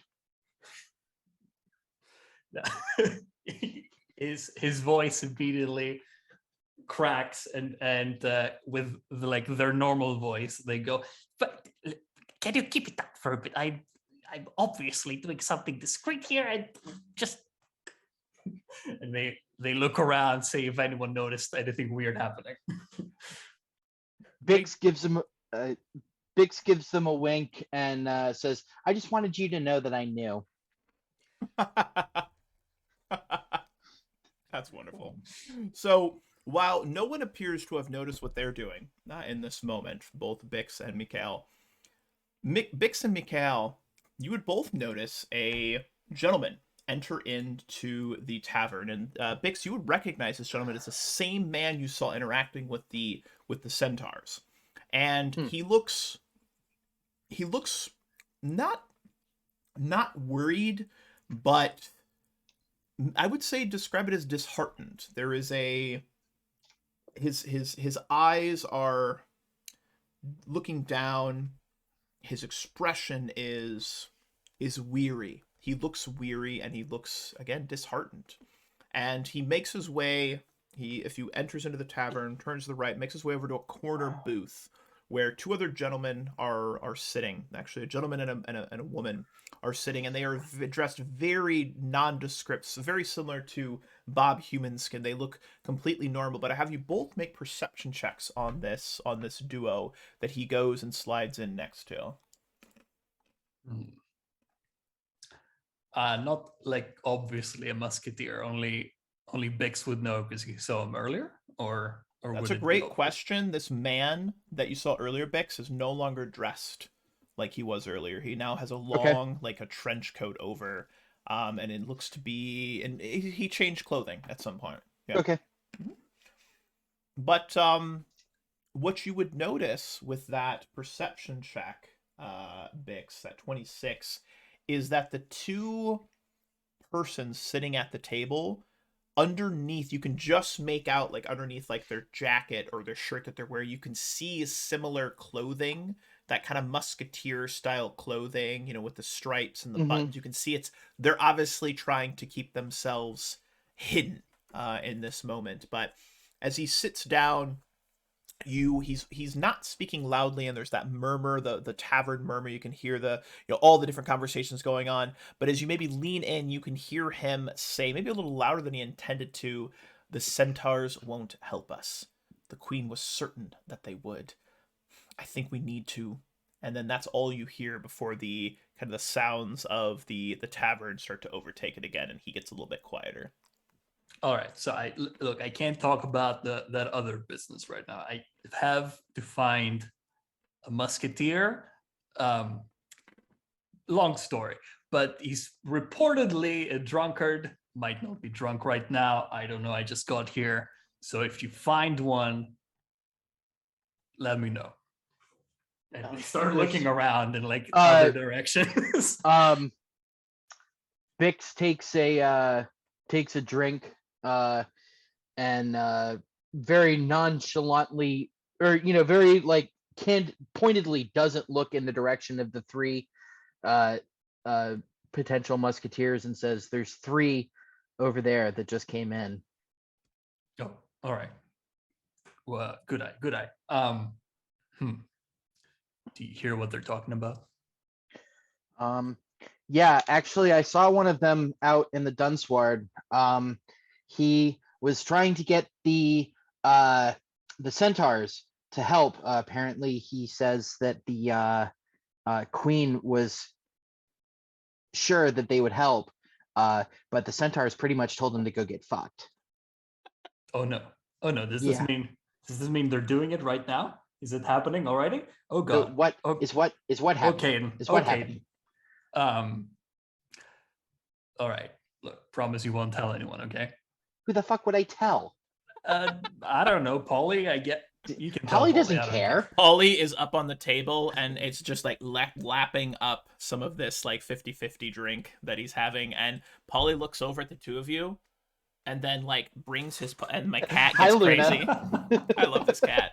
Aww. And then takes both paws and slides the bowl a little bit closer to the edge of the table, and then just buries its face in the drink. Fair enough. All right, look. I heard the queen really is in Varnhold. And the musketeers are planning to blow up the path to the city with explosives while a caravan is passing through with What? apostles. Why would they do that? I guess to keep the apostles from coming. I don't know. I don't think it's a good idea. I never said it was a good idea. It's probably a very bad idea, in fact, but doesn't matter. Look, we have to. Yeah, that's the stupidest thing I've heard in a while. Right? All right. I'm not crazy. I was talking to Perry, and Perry thought, whatever. Perry doesn't care. Look, this is very bad for business. I'm sure you know. You probably don't care because you're just around here and like hunting and trading with the centers and whatnot. But I mean, I'm a Solarian, I guess. you guess. Of course you're a Solarian. Come on, we're all Solarians. We care about Solaria. It's better than the alternatives. You mean better than the apostles coming? Well, yeah, those guys are dicks. Yeah, they are. They do seem to be dicks from what I heard. But we should probably not let them. I mean, I don't think we can stop them anyway. But like, we should we do something about it? Should we stop them from the? All right. Look, I haven't thought this through. Okay, I just heard about it and I came running here and I thought I'd figure it out once I found the musketeer, but. I need you both to make perception checks again, please. Oh god. This can't be good. I at least was trying to be fairly quiet. I mean, I am a little gnome, so even when I get loud, it's not that loud. Fantastic. So here's the good news. That perception check did pass the DC I had set in my head. Here's the bad news. Those 3 musketeers that you guys were paying attention to, yeah, they're not in the booth anymore. At some point while you were going back and forth about what you should do about it, they left.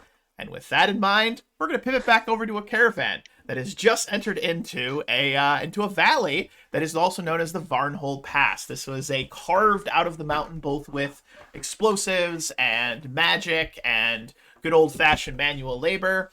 And it is the pass that travels from kind of central Solaria over through, and there's a road that you're traveling along, and you guys are traveling through this pass. It's about 50 to 60 feet wide at any given point. And I believe Blau, Eckhard, you had a scene that you wanted to do. Doesn't need to be handled in character. He just wants to find anyone. Is anyone watching Sarah that isn't him? Is she traveling with someone? She is you. She's traveling with Eckhard. Okay, I thought so. So he wants to find a surrogate who will watch her for like an hour for a gold or something. Okay. Like when they get to Varnhold, he just wants someone to be like, yeah, you're not getting kidnapped yet.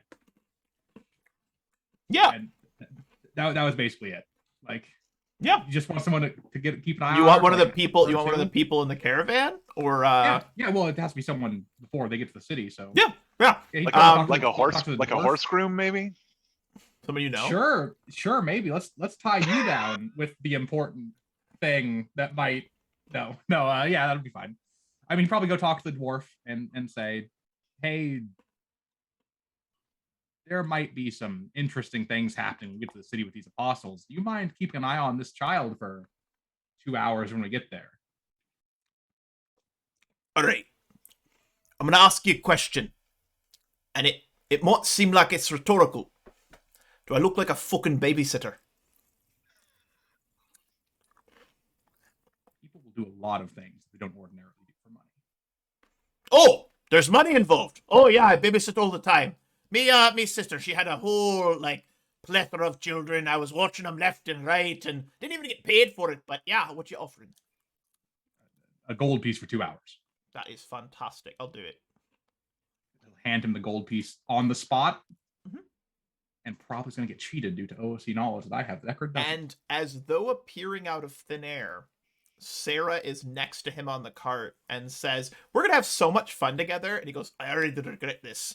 And with that in mind, you continue down the path traveling forward through this valley. Oh no. And yeah, it's actually getting it's late. This has been another couple of days of travel. You're about like the end of the 5th day, so you're very close. You're about halfway. I say end of the 4th day. You're about maybe a half a day away from Varnhold, and you're about midway through the pass.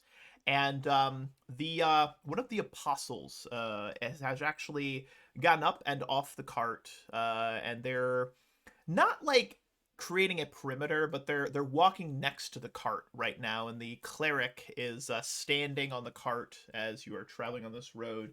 His kind of arms are wide, and he appears to be almost scanning or viewing the area around. I want both Ven and Eckhard to make perception checks on this procession in this moment. Ooh. Fantastic. Eckhard, you notice that there's an apostle missing. One of them is not there. You counted 7, 8 plus the cleric. So there were 7 apostles, 6. And the one that you noticed with that nat 20, you would notice that the girl with the eyeshadow, you don't see her among the other apostles. You're not sure where she went to, but she is currently missing in this moment. If he has time to react to it, he'll, kind of do a pass up and down the caravan, let his horse fall all the way back and then ride a little bit faster all the way to the front, see if he can spot her. With that nat 20, you would actually notice that there is an extra person in the civilian cart that you didn't notice before. And I had briefly shown this image to Ven. It's that girl with the black hair, but she is no longer dressed as an apostle. She is now dressed in just, like a black, not necessarily a dress, but like kind of like a blouse. She's got some, traveling pants on, and she still has a hood. But it is not an apostle hood. It's just like her blouse or her shirt has it's almost like a hoodie kind of thing, has a hood up over it. And she's just like leaning forward and just obviously trying to keep herself looking, uninteresting in this moment. Eckhard didn't say a word. Also, I'm sorry if you can hear that. It's all good. You said you don't say a word? Yeah, Eckhard does not alert either the apostles or the Perfect. Awesome. caravan. And Venvar, as you are you're in this moment and you're traveling, and you're up at the front of the cart, this procession, and you're actually coming to what is usually what looks to be like a guard outpost. There's a wall, stone wall. There's a set of double gates, and it's like a rest stop / they don't charge a ferry, but it's a little rest stop. Now, what's interesting is, as again, the sun has started to set, but because you're in this long valley and the sun is setting behind you, it's still illuminating everything, but you can see up in front that this wall, this rest stop, the gates to this rest stop, which would normally maybe be closed until people came, they are open. And when I say open, one of the gates has actually fallen inward, and the other is kind of slightly off of its hinges. Yes, it is. Yep, different day. Yep, that is correct, Eckhard. Master, are you seeing what I'm seeing? Aye. That doesn't seem normal. There are some lanterns mounted on the cart, and so Ven will prestidigitate some sparks to light them. They ignite. You can smell the oil beginning to burn. That if you ever smelt an oil burning lamp, you can smell that kind of thickness in the air. And then there's an illumination that begins to spread around the cart. From behind, all the way at the end, you hear the cleric of Godfrey, this apostle cleric, shout up, "Why are we stopping?" And the master, the dwarf caravan master, he shouts back, not even turning back, but just doing a little thing over his shoulder, "'Cause there's some weird shit happening up in front of us." And the apostle cleric says, "We'll deal with it. We have a schedule to keep. I'll deal with it in my due time. Are you talking back? Just shut up for a moment. And the cleric is so taken aback in this moment that he actually shuts up. And the Good. caravan master looks forward and kind of rubs his beard. Well, what do you think this is all about then? And he's addressing Ven.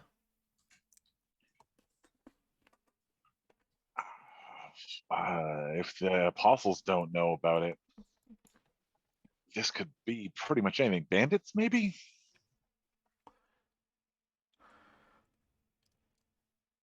All right, I'm gonna be honest with you. I'm not much for fighting, more for trading. And I mean, I got a hammer, but I haven't swung it in years. Don't tell me Ma, she'd be extremely disappointed. I digress. All right, so here's where we're at. I'm gonna ask you to go up there and make sure it's safe. Okay. And Ven hops down. Sarah, Pops. who is next to him, says, "Oh, you should take my cleric master, my cleric person, tax master. What the fuck was the term again? Damn it, I shouldn't swear." And he looks over and goes, "Girl, you've got too much energy for a child. I mean, I know you're supposed to have energy, but you need to calm down." She goes, "I don't have too much energy. I'm just excited. I'm going to be a cleric, and I'm going to be an Abadarian tax person, and it's going to be awesome. And just shut up for a moment." And he shouts back, "Oi, cleric!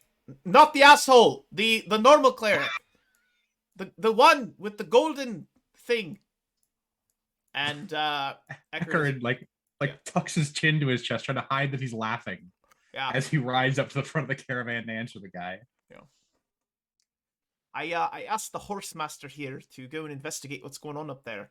Would you mind accompanying him? Casey, and he looks over and he gives you a little bit of a cheeky grin. Then Casey takes a tumble. He looks to the caravan master and says, 4 hours. He grimaces and shudders. 3.5. And he'll dismount from his horse very awkwardly. Note he has, like I say, has a -6 to riding. He's struggling to get on and off this thing every time he does. As majestic and well put together as he looks, he's like, huh, and he gets on his belly and slides off the saddle, super awkward. I love it. I love it. He's notably wearing way better clothes than he should. He's completely spotless. Like, he casts fastidiousness on himself every day. So dirt and grime slides off of him. I love it. He looks the part. Looks awful every time he gets on and off this horse. Looks like a fool. So wonderful. That is so wonderful. So the caravan has come to a halt, roughly maybe 50, 60 feet from this pass. And I'm actually going to go ahead and move you guys over to our first battle map. And you guys can go ahead and place yourselves. No, why could that be? This is horrifying. The party is split, and it's not even to our own, not even our own fault. I know, it's wonderful. This is horrifying because I have bad memories of this map. What? No, you don't. It's totally fine. It's not even a thing. It doesn't even exist. Yeah. Ben Mavard detaches the lantern staff that he's got, that it just attaches to the side of the cart, and then spins it kind of awkwardly, like, haha, I have a weapon. And then and as the two of you begin making your way up, saddling up next to Ven is this girl. And she settles up next to you and says, "What are we doing? Why did we stop moving?" we're investigating this. We are investigating this fort. You are going back to join the other apostles, or whatever it is that you're doing. I'm not an apostle. What? No, the shock and horror that I am experiencing right now. It's just, it's paralyzing. You should still go back, though. Maybe you should also go back. Want to be up here in front of everyone on display, or do you want to be nondescript in that car to civilians? And no one in this caravan is looking at this broken gate.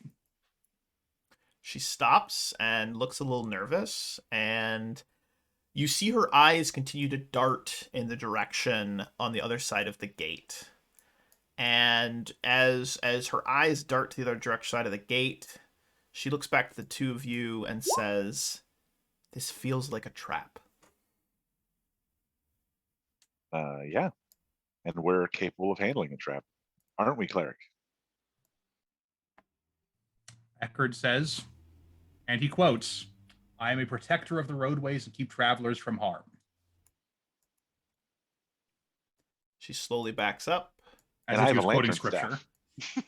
She slowly backs up, shaking her head, and then returns to her cart. But the two of you have a moment to investigate. What is going on here? Finn watches the girl leave and then turns to the cleric and goes, "You don't think we just talked ourselves out of an ally, do you?" I think she's probably better off for it. She might be, but are we? So listen, I'm going to tell you a thing right now that I haven't told anyone in a long time. I have some magical abilities. They are not great, but they're pretty fiery. We're on the Very. same page as not being great at magic. Excellent. All right, well, Ven. And he'll shake his hand with his, now gauntleted hands. Eckhard Gerst. All right, Eckhard, let's go kick some ass. As you say, let's go kick some ass, to the left, there is a tumbling of a couple of small little rocks, and you can hear that kind of like a kind of noise, as though someone had, like startled them, or was stepping up on a cliff edge, and you just see just left a couple of these pebbles come tumbling down the side of the valley. Eckhard, Hey, now fearing archers more than wanting vision, puts on his helmet. And as Eckhard puts on his helmet, what does Ven do? Ven goes, "Hey, do you think maybe we need some cloud cover? Because I got this." Oh, if we can't get shot from the top, that'd be great. In which case, Ven uses his spell-like ability of pyrotechnics on the fire inside the lantern and creates a stream of smoke that billows out from it, forming a choking cloud that spreads 20 feet in all directions and lasts around per counter level. I love it. You guys are covered in cloud cover. And then Ven makes a break for the door. All I can do today is talk to bricks. So the two of you make your way towards the gateway. And as you get to the gateway and you look inside, look on the other side, you see that there is a tiny little tent off to the left. A couple of what look to be, bedrolls that have been rolled out. And it looks like, based on your perception, like there was recently someone who had stayed here. And if you want to go ahead and make either survival, you can use perception checks in this moment. You can maybe try to investigate how many people and maybe what they were doing. Would survival or stealth be better? Survival. Well, I've got both roughly the same quality. So your survival, looking around, you're thinking that there was likely a group of between 3 and 4 humanoids that were recently here. The ground isn't soft, it's mostly stone, but there is some dirt and dust. And just looking at the number of bedrolls, the number of, there's a couple of footprints here and there, maybe some of the, leftover gear or empty containers that were left behind. Roughly, again, a group of between 3 and 4 that stayed here recently, likely within the last day, and then departed. Ven casts mage armor on himself. Is that consistent with the staff that would normally be here at this way station? Based on your knowledge of these way stations, which I think being a cleric of Abadar, you would likely know how these way stations work, yes. What is not common is that the door's busted in and that they're not here. Well, whoever was here could take on 4, dare I say, professional soldiers. And he'll step further in. And as you step further in, there is a booming sound, like the crack of thunder, but it is so close that you can both hear it and feel it. And though you have this cloud above you and the sun is again setting behind you, you see a illumination from behind you, as though someone cast a daylight spell.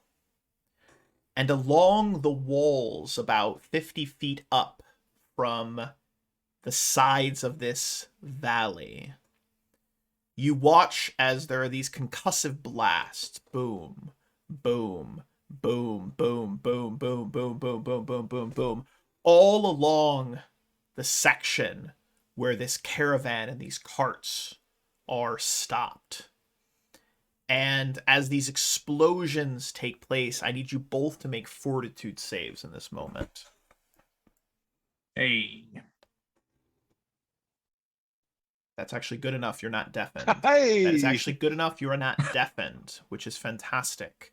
Our ears are so strong. But as this concussive blast happens, the sides and the walls of the pass begin to tumble in a landslide. The front cart and the cart behind, there is a whoosh as the dwarf master begins to try to urge the horses forward, but they are freaking out and startling, jumping back and forth. Sarah next to him is screaming like in fear. The apostle clerics trying to shout what is happening. The people, the civilians in the middle of the cart are panicking. One jumps out.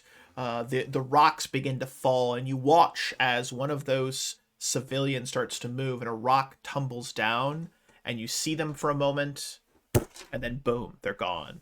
The apostles are trying to rally themselves as another boulder falls and crushes the cart they're on. You hear the screams as one of those apostles is crushed by a rock. His lower body is just disappears, and he's just screaming in pain as more and more rocks begin to tumble and fall in this moment. And with that, we're going to pivot back to Varnhold. What would you guys have done right after you realized that these musketeers had disappeared? Right, we gotta go after them. Shit. All right, Polly, finish up. We gotta go. Quick, Polly, come on. Ollie looks up. And then the bowl is completely licked clean, and his little paws push it across the table. It goes slip, and it got his whoop, whoop, whoop, whoop, whoop, whoop, whoop, whoop, whoop, whoop, and then Polly is halfway out the door already. Yeah, I'm rushing All right. as well. Off we go. Him's a good boy. And where do you guys head off to? Do we I'm gonna follow Mikhail. Do we see any sign of the musketeers that were just there? I don't know. Do you make any perception checks? I will try.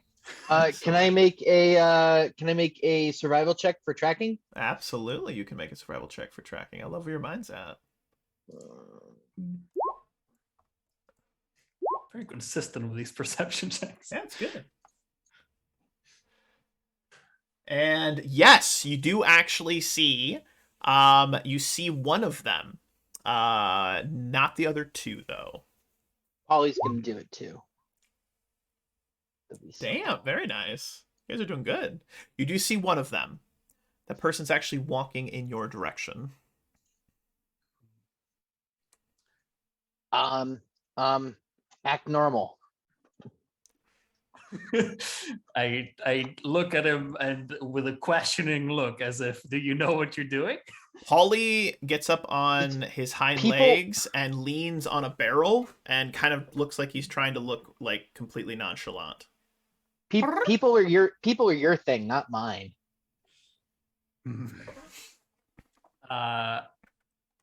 So he's walking towards us. Mm-hmm. I'm gonna run off to him and say, seemingly in a hurry, I'm gonna say, hey, your friends that were there with you, do you know where they went? They forgot to pick up their tab. I don't have any friends. Come on, man, you were just in there with two other people. We didn't order anything. How would we have a tab? Well, it's not your tab, it's their tab. Come on. You know how Sigbert gets, right? I mean, I have to go after them. Come on, tell me where they went. I'm sorry, I think you have me confused with someone else. And he tries to push past you. Sense motive? Yeah, absolutely. Interesting. This man does not trust you as long as your snout is. As long as your snout is, that's how much he doesn't trust you. I'm still a human. I know, but he I can don't have a snout. he can smell the fox on you. No, he does not trust you. He has no trust in is nope. No trust. All right. I'm just gonna go. Fuck it. I'm gonna go after them myself, and I start running off from where he was coming from and start trying to look for them, I guess. Okay. All right. I like it. On horseback, you see on the western gate, 2 individuals exiting through that gate and heading west towards the Varnhold Pass. All right. I look back to check whether Bix is following me. So the weasel is still leaning against a barrel and then realizes that both Bix and Mikkel have left and then realizes it's a weasel, not a person, and then gets on all fours and starts running after you. That sounds about right. So they're on horseback. Horses run at 50 move speed, right? I'm not fast enough for that. Would I know, does Bix have a horse? He has a weasel. Bix does not. He has a weasel, but he doesn't ride it yet. In 3 levels, he can ride his weasel. Yeah. That not being a euphemism for anything. Oh God, this is a family show. Yeah, right. As if. Look, I said it's not a euphemism. My morals are questionable at the best. Are there any horses that we could borrow? Liberate? You know what? Absolutely. There's a stable. You know, Solaria is known for its horses, actually. Best stables. They truly are. They're known for their horses, actually. You know, especially horses in the hands of, less than reputable individuals. Oh, absolutely. This sounds like you're not being truthful right now, and it's no, actually, this is entirely a thing that happens. So, funny story, small little anecdote. There was an assassination attempt back on the council when we were doing Kingmaker, which is the precursor to this game. And the like, what was his title, Brian? He was Royal the Enforcer. Royal Enforcer. Yeah. Decides to let the assassin go. I was there too. And they give him a horse. They gave the assassin a horse. They're like, we're going to let you go because you failed and we arrested you and whatever. And we're going to let you go and give you a horse. So there's a saying in Solaria, whenever someone does something like, I guess, stupid, they're like, well, you just might as well just give them a horse too. So that's a Solarian saying. So yeah, so they're known for their horses, but we digress. We're moving on. Yes, there is a stable nearby and there are a couple of delightful looking ponies that look like they need to be liberated. Excellent. Time to Grand Theft Horse these ponies. Yeah. Yeah. There's some guards on horseback with little like red little things in their head. Wee, wee. No, that's ridiculous. I digress. All right, let's actually be serious. I'm not even gonna tell Bix anything. I'm just gonna assume he knows what I'm up to, and I just run over, get on the horse, and just try to spur it on, start riding. Make a ride check. And Go ahead, Bix. I and Polly will climb onto the horse as well because we're tiny and don't need our own horse.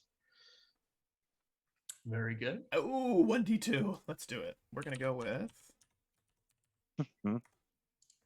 hands. It is. Oh, hands it is. They'll never catch me. Look at that's this actually pretty check. good. You take off, jumping on the horse. A stable hand says, "Hey, that's not your horse. Get that generic-looking human person." And you take off on the horse, and the weasel stops in front of the stable boy and like hisses at him, and the stable boy falls on his ass, and then Polly takes off, and you take off in a run after these 2 individuals. And as you're riding, they actually split off into 2 directions and start going up kind of like the sides of like there's a pass that leads up to like near the top of like the Varnhold Pass, and they both split off. Which one do you follow? While I'm I'm riding the horse and I'm directing it. I pull out a coin and hand it back to Bix and say, "Flip the coin." Bix, reflex check. Follow the one on the left and pocket the coin. Fantastic. Fantastic. You don't know reflex check necessary. I can't believe this. I've been smuggled. That I've is been mugged. Is what swindled. I mean to say. It's glorious. Absolutely yeah, glorious. I do it because I don't look back. I assume he flipped the coin and with Oh, absolutely, it's been flipped. and with Right into with your pocket. Cadence blessing we go. All right. And as you head off, you are keeping pace, but you're not gaining on this individual. And I assume you're not even trying to be quiet about it either. Is that correct? I don't know how I would be quiet. I like where your mind's like at. chasing a horse. At one point during this horse chase, you see this, it's the woman of the pair, look back over her shoulder at you. Her eyes go a little bit wide, and you see her like spur her horse on even quicker. And they begin moving. So you are chasing them, and they're going up hills and through this little valley. And then you get kind of the top of the pass, and just to the right, only maybe 10 to 15 feet as you're running along this, this upper area of the pass, you can see the valley below the pass. You can see the road, and up ahead you see a caravan. You see a group, and it's a little hard because the sun is setting and it's kind of blinding, but you can see the outlines of this caravan. And on the right-hand side, you can also make out the other rider, and they appear to be heading towards a small, bundle of what looks like barrels that have been staged along the edge. And as you're riding, you're going fast and fast and fast, you see both of them reach into pouches and pull out torches that as they swing them in the air, they ignite.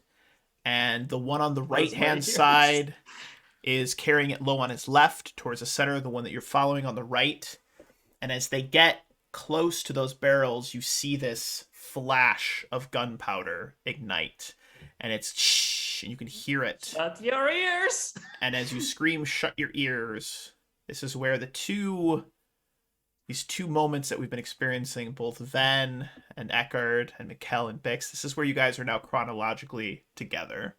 If you haven't told, things have been happening at different times, obviously. So with that being said, there is that explosion, and you all watch as these rocks and this rubble begin to fall, and the carts are being crushed, and people are dying, and the pass itself is starting to have this effective cave-in or collapse as the walls are crumbling down, blocking off the pass.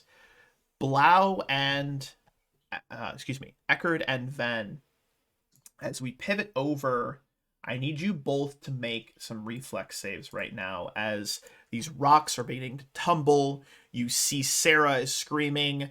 The horses that are in front of that cart get crushed. The dwarf picks up the girl and starts actually running towards you. You make that 15 reflex save. You manage to jump out of the way of a boulder. The rubble is continuing to fall. And as all of this is going on in that 5, you go then to kind of maybe dodge out of the way. And as you go to dodge out of the way, you feel something heavy and hard hit you in the back, and it throws you to the ground. And the rubble begins to pile on top of you, these stones, these bricks. Eckhard, you managing to jump out of the way. You see Sarah being carried by the dwarf running towards you, and then there is a landslide that just falls between you, and you can't exactly see if they're buried or not. But as you manage to really just step back, I need you to make one more reflex save to see if you actually manage to stay out of the landslide. And that's a 17.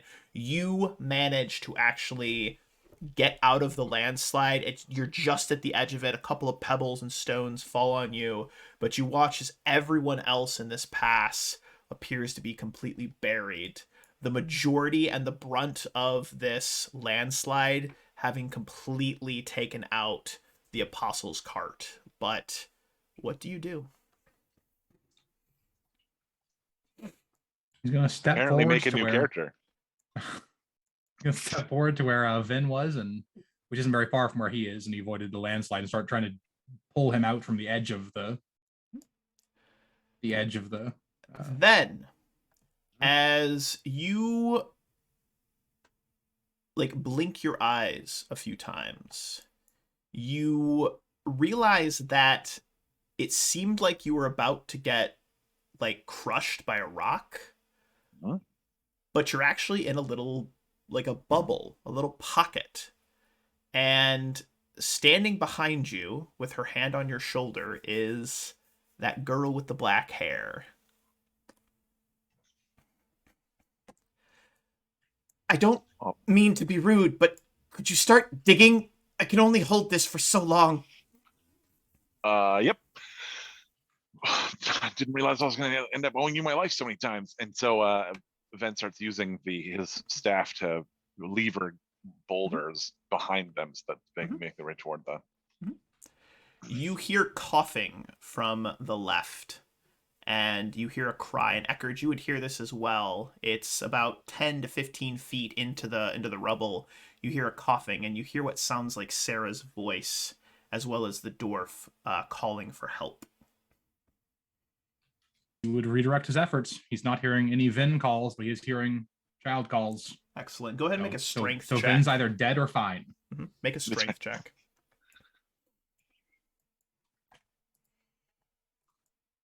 Wow. You're having trouble. You can move a small pebbles, but you're having some trouble. You know, it's the ground is a little like rubbly, and it's hard to keep your balance. But the other two, up on the sides of the valley, you just watched this massive explosion. The pass was caved in along the majority of it. You can see a couple of figures down below, mostly Eckhard, moving about. And what do you guys do? Oh, this is going to be so bad for trade. Oh, boy.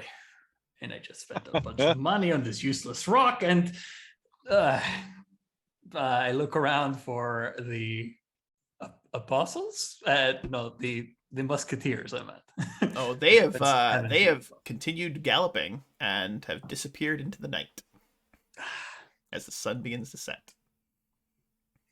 Animals. I look back to Bix. So we didn't stop them. I guess we didn't. We should go help the people down there, I guess, right? We see a little thought bubble appear above Mikhail's head, and it says "Save the people?" ? Crosses it off. Salvage any supplies. Tick. And then they nod and say, "Yes, let's do that. Good idea." That's great. That is wonderful. Absolutely wonderful. And as you make your way down, there's actually a kind of a very narrow little like steps that would lead down to there. So you're able to get down pretty quickly. And by the time you get down, Eckhard, you've actually managed to find your footing. And I'm not going to make you make a strength check because I don't want you to roll a natural 1 and pull a muscle. But Eckhard, you have managed to actually, luckily, the way the rubble fell, they're very cut. There's a lot of cuts, scrapes, but the dwarf master of the caravan has survived. He's got a broken arm, but Sarah, who he actually like protected her. And as you manage to get them out, you see that he's like protecting her with his body because he took the brunt of the blows from these falling rocks. He looks up to you and he says, 2.5 hours, final offer. Oh my gosh, that was amazing. And then it fell, and then you protected me, and oh, hey, tax master person. Hi, how are you? I am still alive, and this is great. And also, oh, my head hurts. That was really loud. My ears are still ringing. He sighs, seeing that Sarah's all right, and then he looks down at the dwarf, offering his hand to help him up, and says, the deal was already struck, but I'll make sure the church gets you healed. Agreed. And he gets up and, it's like cradling his arm. You can see it's like, it's bent in a way it shouldn't be bent. Dangling. And he gets up, and we're actually going to go ahead and drag on our other two characters that you oops, that's a second Ven. Oh that's- god, that's there's me. another one. Which is the real one? Bix, Polly, and Mikael. You all arrive on the scene as well. So from behind you, you hear some folks. What do you do? Oh no, are you all right? Were there any stuff that fell and broke, or maybe not? Is everyone okay? What happened? Oh no. Eckhard I kind of say as I approach. spins. Convenient timing. I send Polly in to sniff out to see if there's anybody hidden in any of the rubble. Polly, who is sniffing, finds that there is a oddly shaped bulge in the rubble that Polly is super intrigued by. And from the outside of your bubble that you're inside, Ven, with this woman, you hear scratching and sniffling. Give me a perception check, please.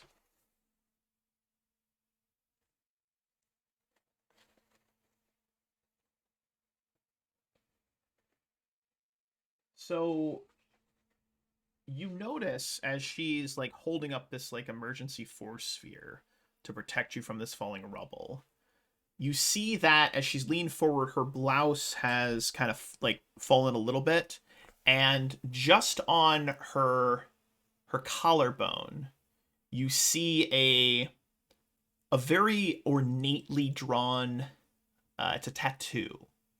And what languages do you speak?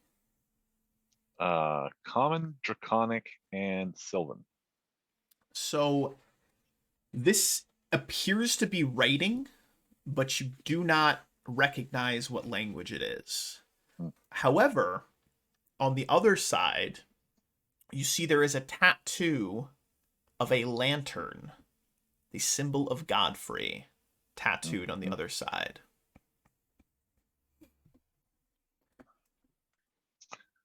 Ven starts trying to like push rocks, still levering with the staff to get Go some ahead and sort use of, that +5 from Elrath that he gave you, and let's see if you can make a strength check. It's an Fantastic. 8. You pull a muscle and take 1 non-lethal damage, and feel a little hurt, but luckily, if everyone else, including Polly, likes to help, you can manage to make your way out of the rubble and out into the scene before you. So we have the young girl. Let's see here. Give me one moment to grab her. I did have a token for Sarah, and of course, for some reason, I cannot find it in this moment, so bear with me. I know, immersion ruined, game's over, hashtag, and that's what we'll take our intermission. What so, is this token you speak of? I don't know, it's fine. But towns. Let's see here, where is she? Oh, there she is. Boop. All right, that's her. And then we got the dwarfy man, which I had him somewhere. And I can't find his token, but oh well, immersion ruined. It's fine. It doesn't really matter. Just imagine he's a red-bearded dwarf. His name's Dwarfy. There it is. All right, so we're good. Now, his name's just I'll do my best to yeah. use my imagination in this TTRPG we're playing. Yeah, that's fine. Yeah, just try. I know it's hard, but you all have managed to get yourselves up, and unfortunately, perhaps if you feel this way, you are the only survivors. The master driver, Sarah, this black-haired woman with the tattoos, Ven, and Eckhard.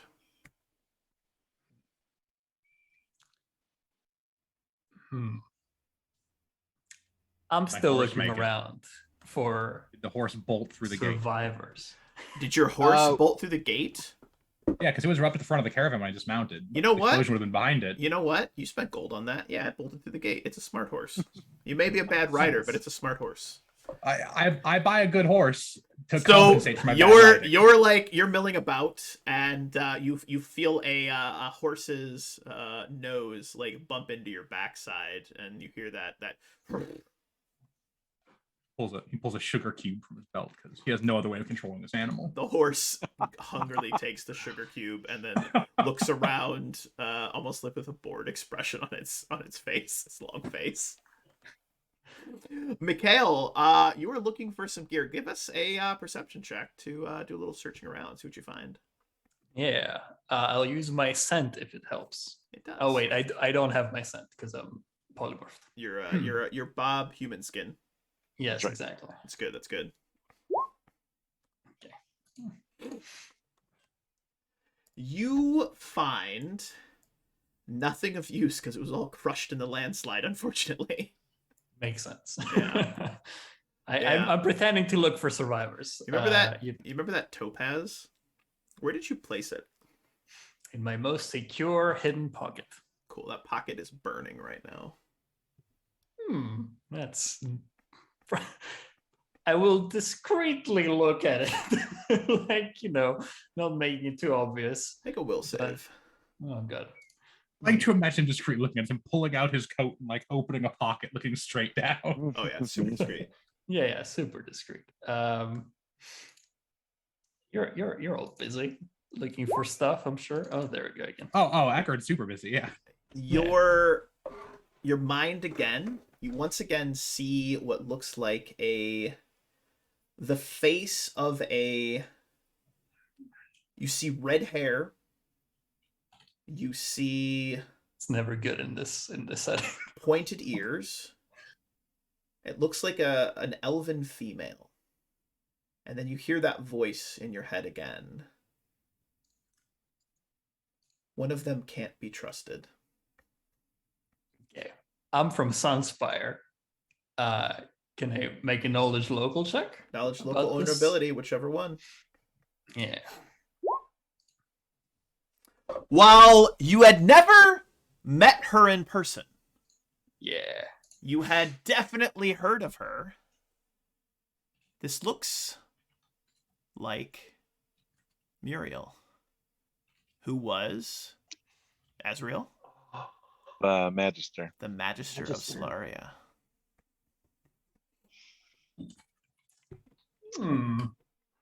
Interesting. Yeah, I'm The just weasel gonna- seems untrustworthy. obviously. That's probably who she meant. And as you're all milling about looking for survivors, the woman with the black hair has moved past everyone else and is looking towards Varnhold. It's probably not a good idea to stick around here. We should get to the city. There might be more, whatever that was. Ven sidles up to her and says, "Your secret is safe with me." Yeah, I think it's getting dark. We should probably head towards the city. See, that's a good idea, because, I mean, there could also be, like, bandits. Your secret's safe with me, too. And we should definitely move. Who knows who might have set these off? The bandits could still be around, and there's not many of us left. Yes, and if they attack, then we might not be able to defend ourselves. We should move with post-haste.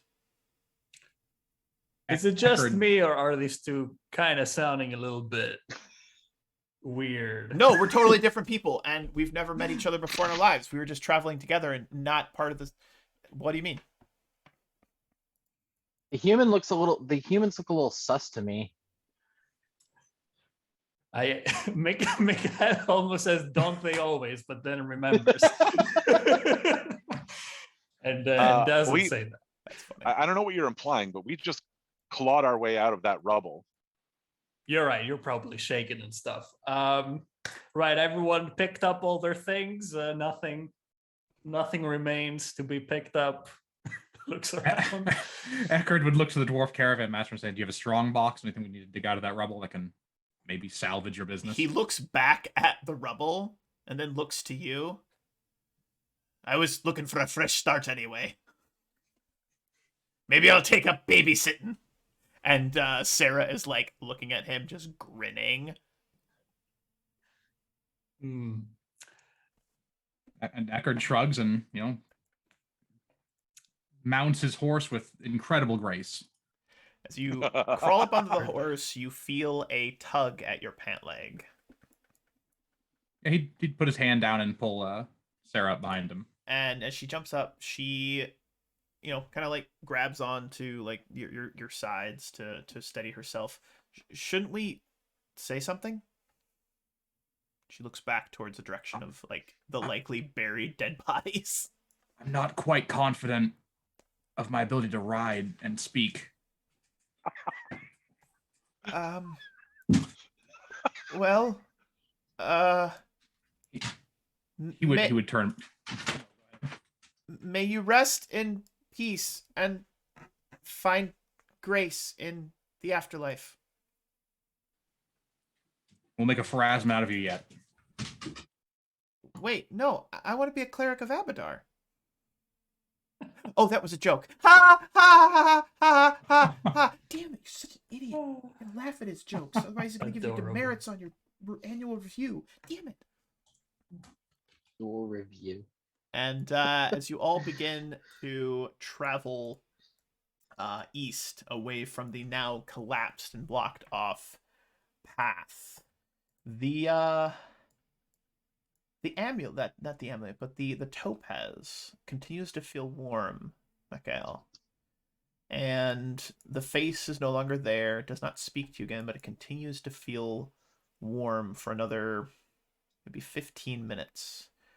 And while it's feeling warm, I want you to make a perception check as you all are, now traveling back towards the direction of Varnhold together.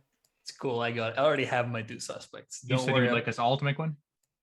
Just him in this moment, just him. Oh, Oh, sorry. okay. I thought you said everybody. Yeah. I couldn't. I apologize. I misheard. That's on me. I ruined my streak. Okay. We don't pick up anything, so I will now actually have everyone else make perception checks, please. This time for real. For realsies. It wasn't better. It was slightly better. Perception, not spells, Drew. I mean, unless you have a perception spell, in which case cast that bitch right now. Perception is I so do good, have it might stuff as well that I be a can spell. help. 28. Bix, the girl that is walking next to the young man, is... To say she looks out of place is an understatement. Everything that you walk past, you know, like when Bix would go out and would see a creature for the first time, a new animal, there's that like expression of like excitement or intrigue, or when you would, get that first kill, that like the first time you've experienced things emotion, that feeling. Yeah. It's like she looks like she's experiencing life for the first time.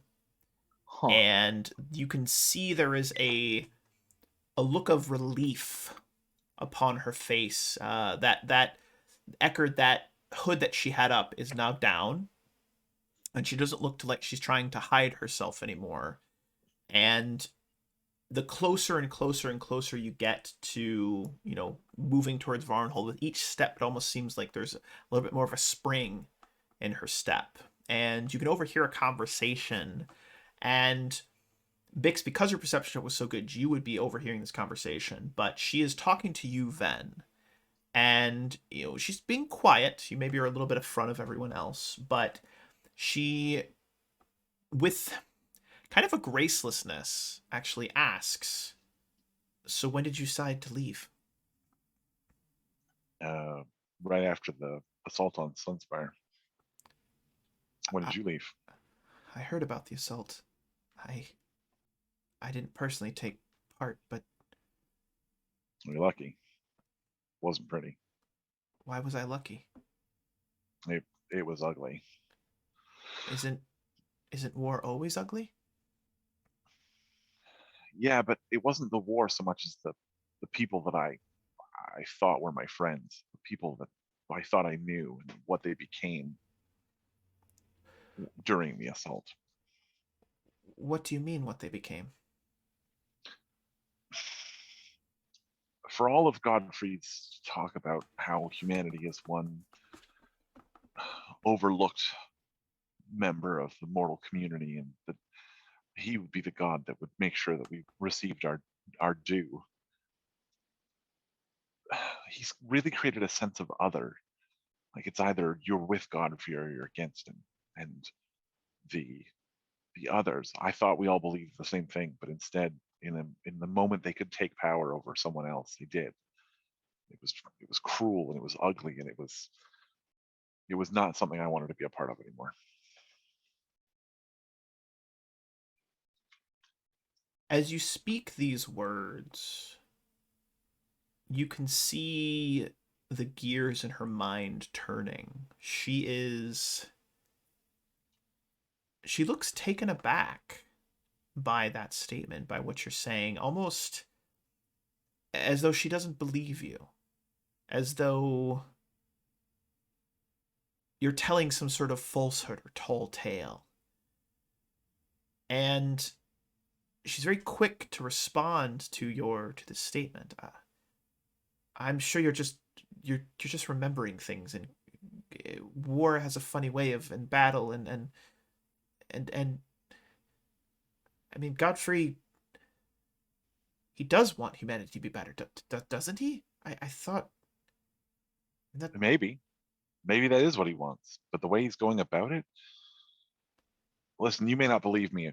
I get the sense you don't. You think maybe I'm lying to you, or maybe you just don't believe what I'm saying. But I can tell you that I didn't like the person I was becoming.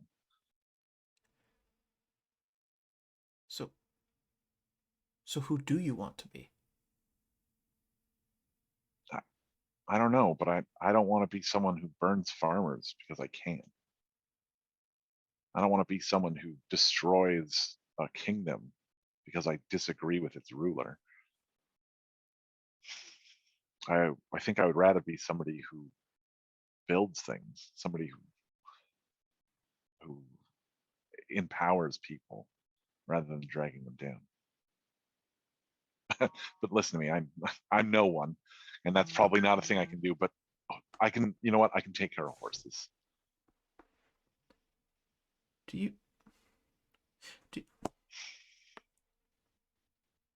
I don't have anyone or know anyone where we're going. Could I tag along with you, at least for a while? Sure. I'm Ven, and I don't have anyone either, so you're in good company. Oh, it's nice to meet you, Ven. And she very awkwardly offers her hand to you. Ven ignores the awkward, shakes it, and then says, "Besides, I kind of owe you one." And she, as you take her hand, I need you to make a will save. Cool.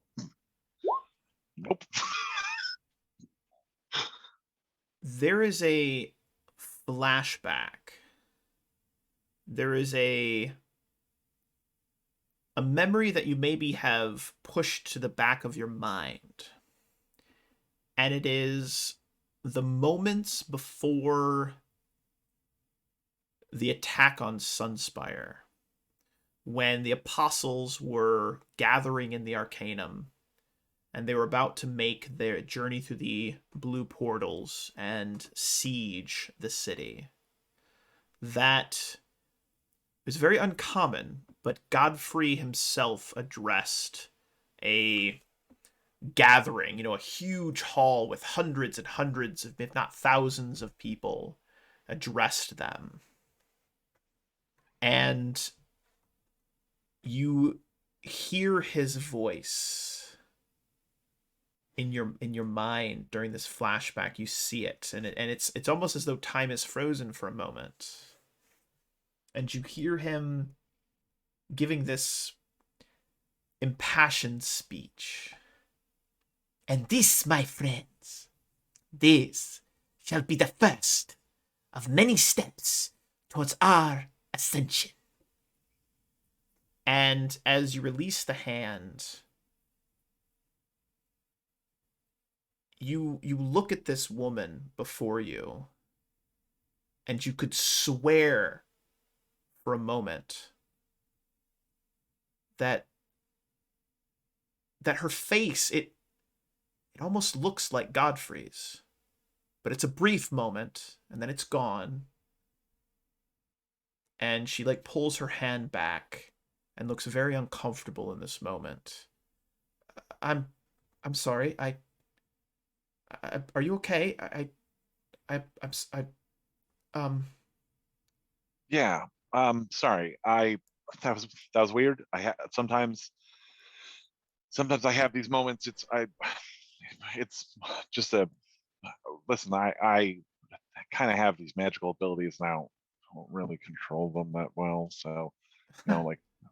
Yeah, magic. It's a weird thing, isn't it? I'll tell you, it is. It has not been a picnic for me. Anyway, I'm trying to swear off this stuff, but for the moment, it's just too many unpleasant associations. And as the two of you continue walking, maybe in a little bit more silence, kind of this awkwardness between you, we're gonna slide back to the rest of the group.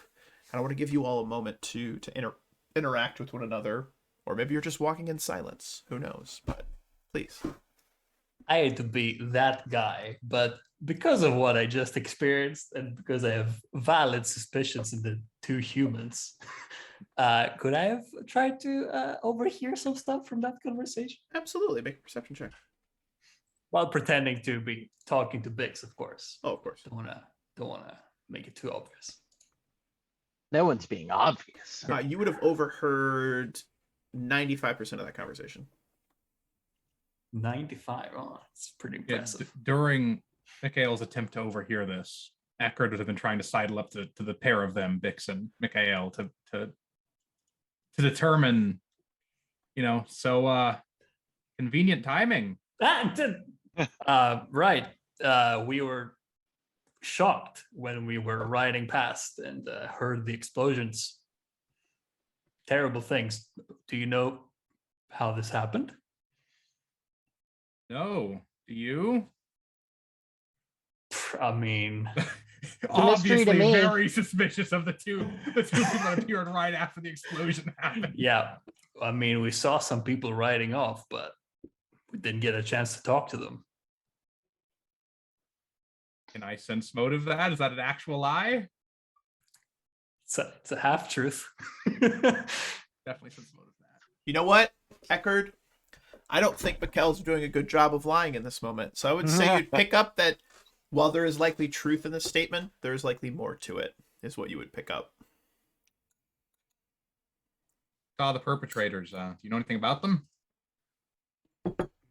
Well, anyone who attacks lawful travelers on a road deserves to be hunted down and hanged. Sorry, that's proper English. no, I hadn't seen them before today. Fortunate. He'll take your word for it. I'm not lying. No, I'm just saying. yeah, Eckhard isn't choosing to be suspicious. Yeah. Like, Yeah, he doubts you'd walk back with him if you were actually there. And he picked up one lie. He figures he could probably pick up tells if you lied more, and you aren't. So he's like, eh.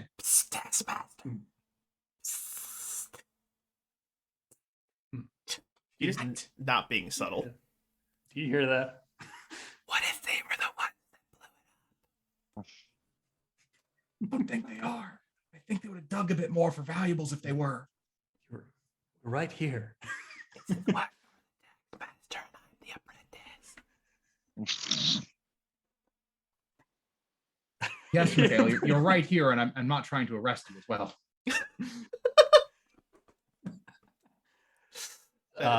Brilliant. Since we're not rushing, Bix and Polly are walking on their own. Excellent.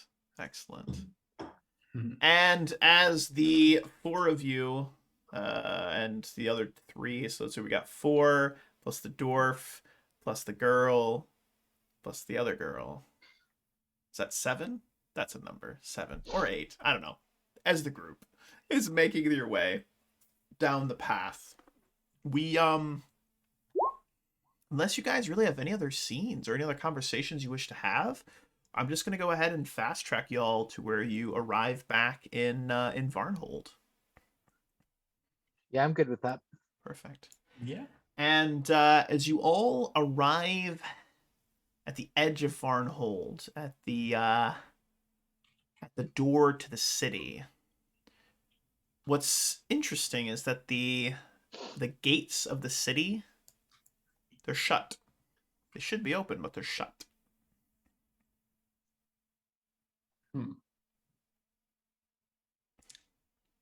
Huh. Huh. Are there guards outside? No guards outside. There's towers on both sides. However, those towers appear to be empty at this moment. Ven gives one of those powerful like horse whistles, like, and then waves his lantern torch towards the door. From the walls, you hear what sounds like maybe a dozen clicking noises. Click, click, click, click, click, click, click, click. State your business.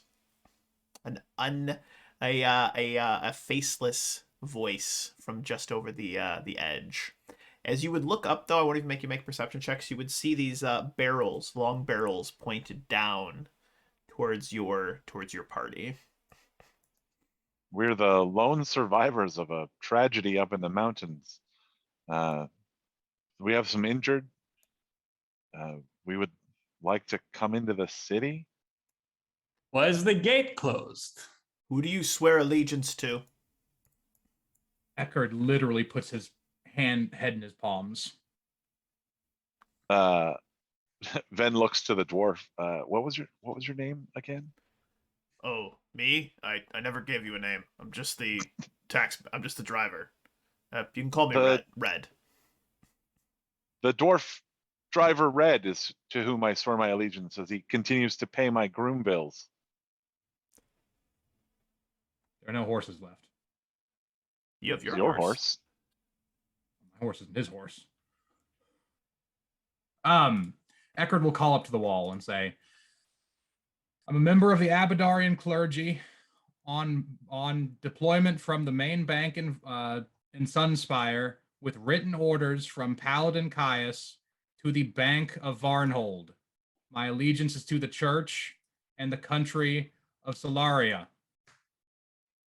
Some murmurs on the wall. And the others? Yeah, what he said. Except for the Abadar part. My The sister child and I and are dwarf just are with simple. me.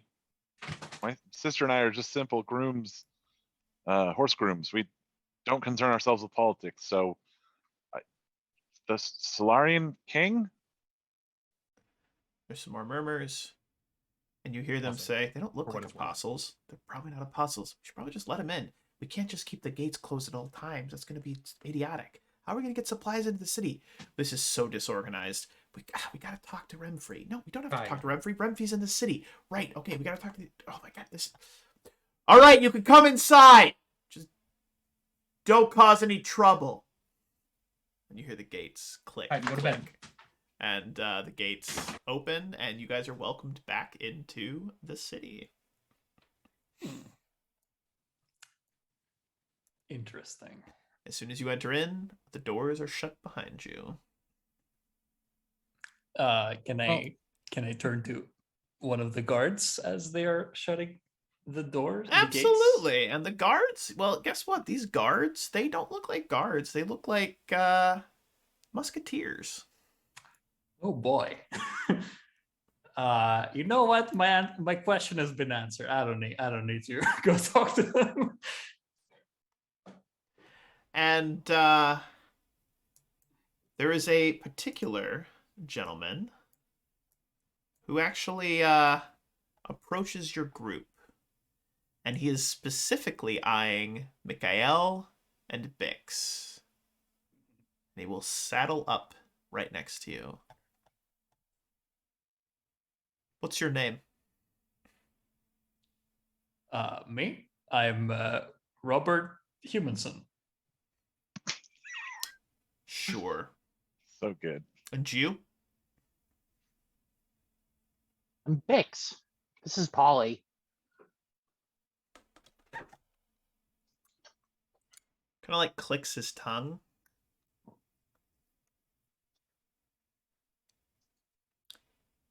Can we help you? If anyone asks, I trust you didn't see anything. Fuck. See any what? I have no idea what you're talking about. Good. Carry on, citizens. Bix whispers over, what the fuck is he talking about? I facepalm. As the gates are closing, could Eckhard have cast a spell? Absolutely, I could have cast a spell. I would like to cast Ears of the City. Ooh. Let me give you a link here real quick. Yes, link it. Basically, it lets me gather information in a round rather than in 1d4 hours. Love You see. it. What information would you like Thank to you. gather? Eckhard would like to ask about rumors of people blowing up passes. There are some heavy rumors that the pass to Varnhold has been blown up by the small contingent of surviving musketeers that are likely being led by the queen, who is in hiding somewhere in the city. Damn it. Crazy. A military officer acting on his own to blow up passes is a criminal. A queen blowing up a pass is a monarch doing business. Pretty much. That's funny. He was about to go real hard on these musketeers here for about a second. I wish. You got off easy this time. I was so ready when the musketeers were. I'm like, it's literally in the tenants. I have to defend travelers. I love it. I love it. That's so good, man. So you're very quickly able to. It's like you hear a bunch of like these whispers, and in the round that it happens at 6 seconds, like it all just sounds like a bunch of gibberish, but then it all snaps into like you can just. It's like memories of conversations you never had. I love it. I love it. So you would. And I am now out of spells for the day. You would know this information. Nice.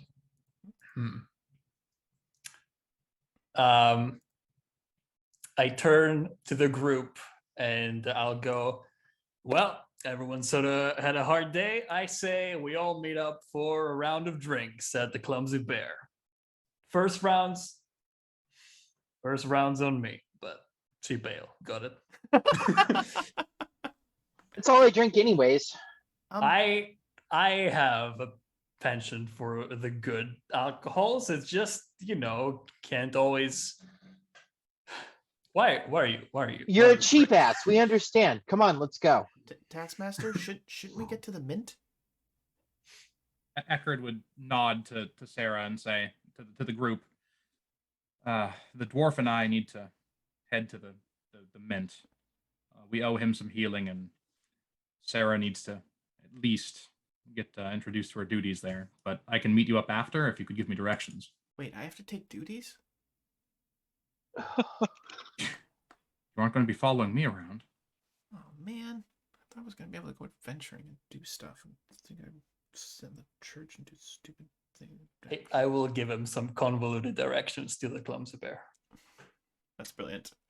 Venvar. Not quite, but almost entirely useless. The entire time that this man was addressing the group, your sister was averting her eyes and looking at the ground and just trying to be not nonchalantly non-noticeable. And as he walks away, she goes, are we going to the Bear Clumsiness? Are we going to tavern? I've never actually been to a tavern. Do you have any money? I do have money. How much do we need? And she will reach into her, like, she got like a little thing. The minute she looks like she's going to go for her wallet, Yeah. Ven puts his hand on her hand and goes, "Don't show me where your money is. I just wanted to know if you had any, because we need to go to the inn and we're going to need to pay for room." She subtly tries to make a scratching motion, like she was just scratching like her hip. Right. Nice try. Right. And then goes back. Because of thieves, right? Yeah, thieves, merchants. My dad told me that there are lots of thieves in cities. I mean, there's lots of thieves everywhere. It's just that there's lots more people in cities than in the Right. wild. And when there's more people, there's more thieves, right? Yeah, there's more of everything where there's people. That makes sense. Okay, well, we're in a city, and there's some guys that close the door. Let's do this. Yep, just keep a low profile. I Yeah. still owe you 10 gold for my healing, so I'll take care of the inn and Oh. your food. Okay. Cool. That's And good. won't even barely touch that debt. So Yeah, that's okay. I mean, it really was no big deal, I guess. the pretense that we're brother and sister might be stronger if we got the same room. But I can sleep on the floor and you can sleep in the bed. Oh, yeah, I mean that would be I guess that's I've never shared a room with any. That's I mean I could sleep on the floor, I guess. Sure. Yeah, that's fine. I mean that makes sense because we're siblings, right? That's what siblings do. I didn't have any siblings growing up. It was just me and mostly my dad and my tutor, and oh, it was so boring. Wow. Yeah, so what was your name again, sir? Robert Human Son? That's me. Let's go to this tavern. Yeah. All right. Follow me. And as a 3-4 of you head off towards a tavern, we're actually gonna pivot over to Eckhard and the dwarf and Sarah, and you make your way back over to the mint. And as you arrive at the mint, you're able to gain entry. You meet with your contact there. It is she is a human woman, very old. And when I say old, she's like you know like think of like a really old looking grandma, and then double that. And she like you get in, and she's like sitting behind the desk, similar to your paladin commander. She's sitting at the desk, and she like you get inside, and she like slowly looks up. Oh, are you the cleric that was sent here? He'd offer a bow and say, "Yes, and your banker," and you know, have checked the orders previously and provide a name. Esmeralda, but you may call Banker me Esmeralda. Izzy. Understood, ma'am. I come with Sarah and my orders to receive further orders from you.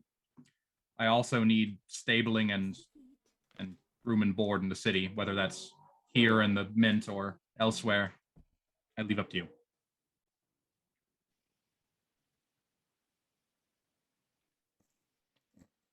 Ma'am? Yes, good. So, you desire room and board.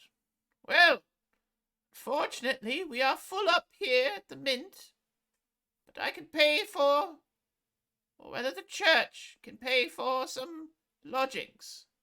I believe the Clumsy Bear has some openings. Excellent. Until we can secure you proper lodgings here at the church. Mint. Of course. Will there be room for Sarah? I don't believe a public inn would be suitable yes. for her. Oh, the girl. Yes, she can stay here with me. And Sarah looks over at you, Eckhard, with a "please don't leave me here." It's a shit-eating grin. You know how much that dwarf charged me for babysitting? Come here, child, and I shall put you to work. Let me tell you the story of this cross-stitch that I'm working on. And the girl looks at her as you turn to leave, and the look of pleading, like, please don't leave me here. And see, if you take this piece and slowly curve it around this piece. I'll be back, and if my orders permit, I may take you into the field with me to further your education. Oh, there'll be no time for field work. There's plenty of paperwork here for you, young girl. Your training start. Understood. And he will make his way from the room with his check of, you know, his basically written permission saying, "In charge the mint." Excellent. And as you head off, we're gonna pivot back over to the Clumsy Bear, where you have all arrived at the Clumsy Bear, and have gotten a table and have sat down, and without needing to make checks, the girl Odafi, she's like, every moment that passes, she starts to open up more and more and start to see more. You know, she looks to be maybe 20, early 20s, late teens, early 20s. So she's not like a young person by any means. She's not like an old person. She's just like, you know, late teenager, early 20s. But she's like at like a childlike wonderment. And like she she leans over to Ven and says, "What should I order? I've never had anything to drink." Do like a mead, or it's like a soft beer. Like a mead? What's a mead? What's a mead? What does it taste like? It's like a honey drink. I think I've had honey before. Honey's really good. So wait, they make a drink out Hey, of why honey? are you two whispering? I can't What? hear Oh. shit. We were just talking. I was Loud, asking loud, what to loud drink. noises in the tavern. I was asking. What to drink? You're Yeah. having cheap ale. Ven told me I should have a mead. Mead's expensive. You gonna buy it yourself? Fair enough. And she will order a mead and will pay for it herself out of her coin purse. And yeah, you're all sitting around the table. Pointedly look at their coin purse because I heard them before being all weird about a coin purse. I'm like, oh, Yeah, must be it's, a very heavy give me, coin purse. Give me a perception check on that coin purse. Yeah. Her hand, I can. her hand I can- goes into the coin purse deeper than it should. Oh, those are the best coin purses. Yeah. Aren't they? Very well, very well. But you're all sitting around at the table. The couple of servers have brought you over drinks and maybe a little bit of food, and you have a moment just to sit around. So, I'm Odafi.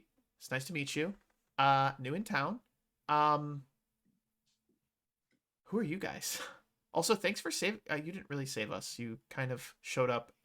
Actually, they showed up, and she gets. You're welcome. She slides over next to Ven a little bit, like getting closer, and then she leans in and she like whispers, "Doesn't it seem weird they showed up right when everything exploded?" Can't hear you. There's loud noises. Speak Nah, up. you're fine. There's nothing wrong. No. Wait, who did you say that to? Just to her. Okay. It's fine. It's fine. There's nothing wrong. Yeah, well, would there be something wrong? I don't. Yeah, they're suspicious. Yeah, what was your I mean, name again? obviously we're suspicious. Whose name? Yours? I'm Odafi. That's Odafi, and I'm Ven. She's my sister. Yeah. He's my All right. brother. Uh-huh. By the way, they don't look anything alike. Yeah, I figured. Yeah. They right. can't tell. We're humans. They think we all But look I alike. was That's about to say, true. but they're humans, so how would we know? Yeah, they both look like they're mare of human skin. So that's they're the same person basically. Same. Yeah, Wow, it's we have pretty so much in common. Right. Where are you from? Where were you coming from? I was coming from Sunspire. Where did you come from? I'm from Varnhold. I'm from here. Oh, good. Oh, good. So then you can tell us, like, is this a good place to stay? What, the bear? Yeah, the bear's great. Yeah, I would Okay. totally stay at the Bear. The proprietor is totally no nonsense kind of person. Doesn't let any scoundrels in here. What have I said about dancing on tables? Do it as much as you want! And there's a huge like and the music gets louder and everyone's just like dancing and everyone do the clumsy bear and people like do this like whoa, whoa. They're just having a good time. It's a bopping place. It's full of good people. Yeah. Good people. And speaking of being full of good people, at this moment, Eckhard enters in through the front door. You see the group that you arrived with. He'd approach the table and say, probably not quietly enough under his breath, how? Quaint and common. Right? It's great. Settle onto one of the benches. Right. Hey. So the caravan was from Sunspire, right? Yeah, that's where we're all coming from. No, it was a really unfortunate thing that happened. Now the trade route's closed, right? I must be. Well, and I can't go home, and neither can my sister. Yeah, it sounds terrible. Hey, Varnhold's pretty eyes good. going between Vin and the woman he knows and his sister. Just Yep. Right. So the drinks come yet? He asked the people whether they're sitting there having drinks or not. Oh, they're all having drinks. Yes. Yeah. One of the bartenders, he settles up, or one of the waiters settles up. He drinking with you? First round on you still, Robert? Yeah. For first round's over. He missed it. All right. What are you having? He kind of looks around, trying. What do you have that's good? I mean, what do you like? I think I'll go with mead to start. We'll see how that goes.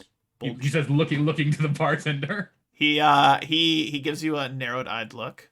Bold choice. Let's see if it pays off. And then he walks away. I have a refill as well. Oh, was that the main bar? Was that the owner? That Nope, was... no, that's just one of his waiters. One of his waiters. Excellent. Not handing him my Abadar stipend ticket.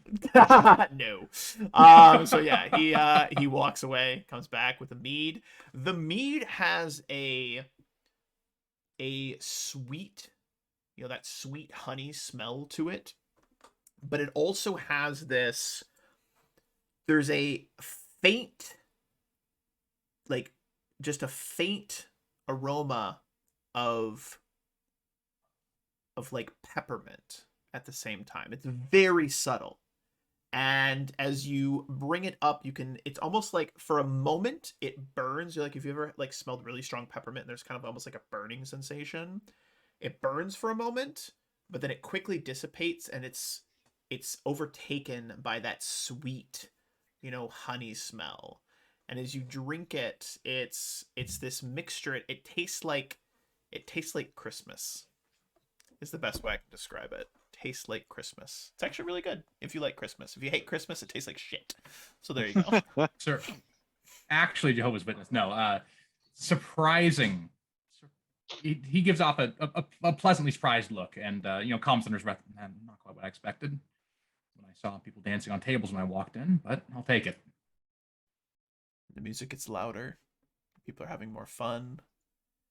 And with that, we're actually going to pivot back over to Mikael's pocket, which once again is feeling warm. And once again, I'm going to have you make a will save.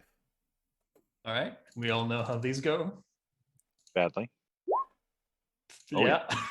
I was really hoping you'd make one of them because it'd be funny. But I love that you've been failing them. Same. Once again, that voice in your mind. Keep them together.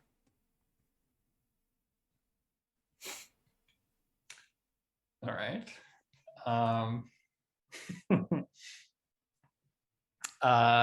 Yeah. While we're now, I need you to make a perception check. Perception check. All right. Look, I'm drinking. It's the amulet moves in your pocket, it shakes for a moment. Not the amulet, the topaz shakes in your pocket. I flinch a bit. And it felt like it was maybe moving in a particular direction, but you can't tell what direction it was. All right.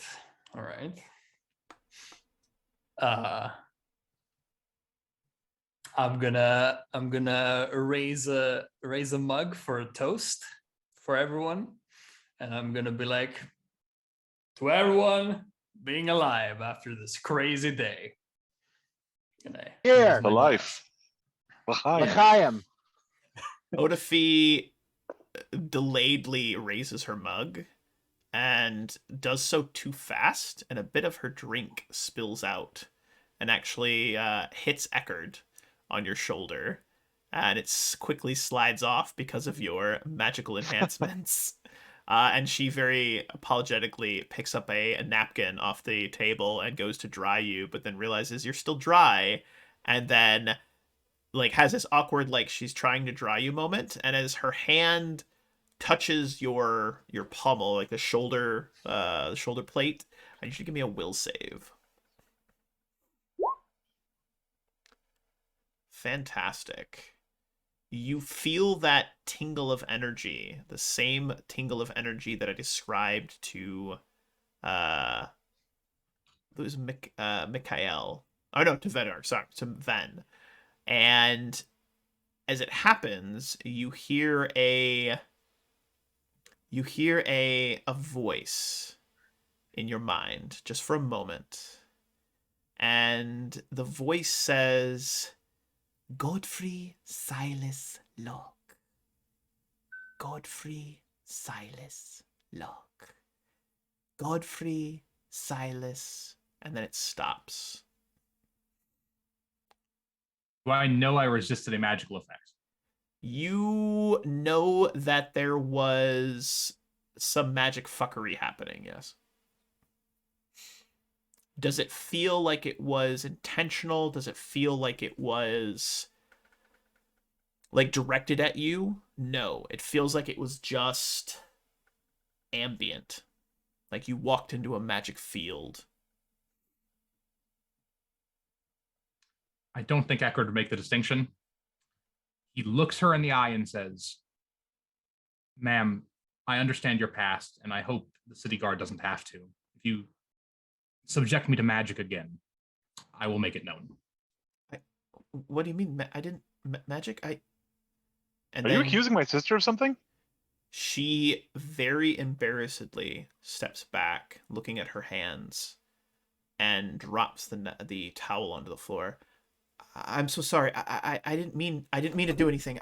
I apologize, sir. No harm done now, but I said if you subject me to magic again, the city guard will be alerted.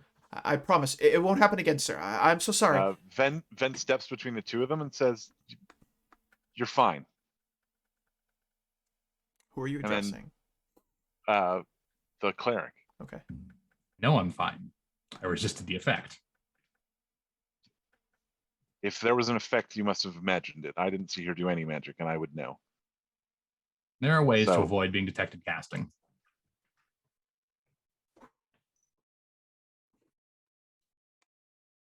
I understand that you want this woman, whoever her past might be, to be under your protection. And I intend her no threat, but if she threatens me again, I will have to take action. If you threaten my sister again, I'll have to take action. And this time everyone will know you were affected by magic. Everyone, come on. Sir, I wish you the best of luck if it comes to that. Why are we being so aggressive all of a sudden? Come on. You guys all survived a terrible encounter. Let's all calm down. Enjoy the drinks. Look, I'm sure it was just a misunderstanding. Tell you what. Understanding that it won't recur. Tell you what. You're all new to the city. I say we should wrap this up. Everyone goes have a good rest overnight, and we meet up again tomorrow. I'll show you around. How about that? I think Bob has a good idea there. Odafi, you and I should go and arrange our room. Yeah, that sounds good. All right. Good luck with that. Eckhard And, will watch them go and wait for them to finish their business at the counter before he does the exact same thing. Yep, they finish their business at the counter. They get their room. You approach the counter. The bartender or the owner, the proprietor, he looks down at the writ, and there's a glistening in his eye as he looks down and sees that it's an Abadarian like writ of like payment.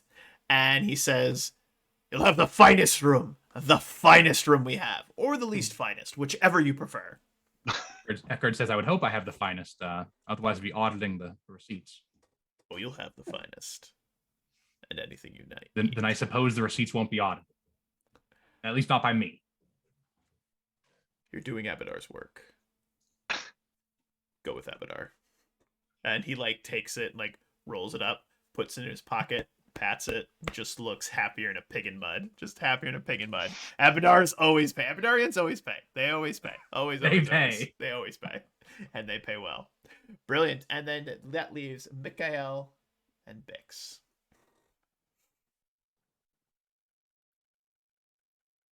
All of them are gone now. All of them have retired. God, that was that. They're a bunch of kind weirdos. Yes, they are a bunch of weirdos, right as you said. There was other weird things happening. I suppose you wouldn't know. I need a good night's rest as well, I think. Bix and Yeah. Mikael, make a perception check.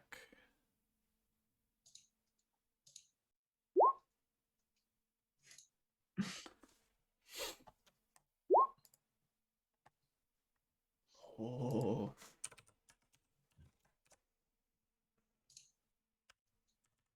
All right, let's see what happens. Oh! Ah! Oh! Oh, Mikael, you know that topaz that you felt in your pocket?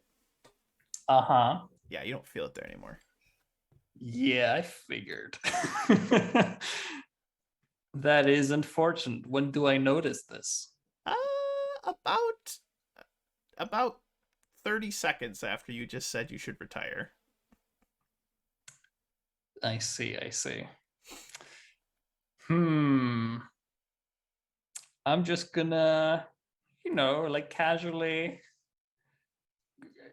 internally panic. And just think back to the events that happened, like brought me here. Mm-hmm. And Can I tell if he's internally panicking or Oh not? yeah, you know, even in his Bob Wow. human skin look, he looks let me they at look least try. crazy. No, You know no, what? I don't think It's so. hard to tell. You're- You can read the fox face, you can't read human face. The human face looks uncharacteristically bland, just like You're Very is- generic. is something wrong? No. Why would something be wrong? I don't know. I had a feeling. All right. Well, I guess a good night's sleep is in order. We can talk about the money you owe me for the delivery this month. Maybe in the morning. Polly, come on, bud. He hops down off the table and heads up to the stairs. Eckhard would like to contrive to meet Vin in some way, any way short of knocking on his door. Then, once you've gotten your sister settled in, Mhm. perhaps you exit for a moment to go to the ice bucket. I don't Yeah, know. to go to Or the- get a thing of the ice water. machine. Yeah, and you can run into Eckhard in the hallway. I like that. Yeah, sure. Then, look, I think we got off on the wrong foot. I hold no ill will for you or your sister. He says, son's sister. Mm-hmm. But I have to consider potential threats from someone with her background. That's all. I have no intention of doing anything to her, provided nothing happens to me. I heard a voice in her head when she touched me.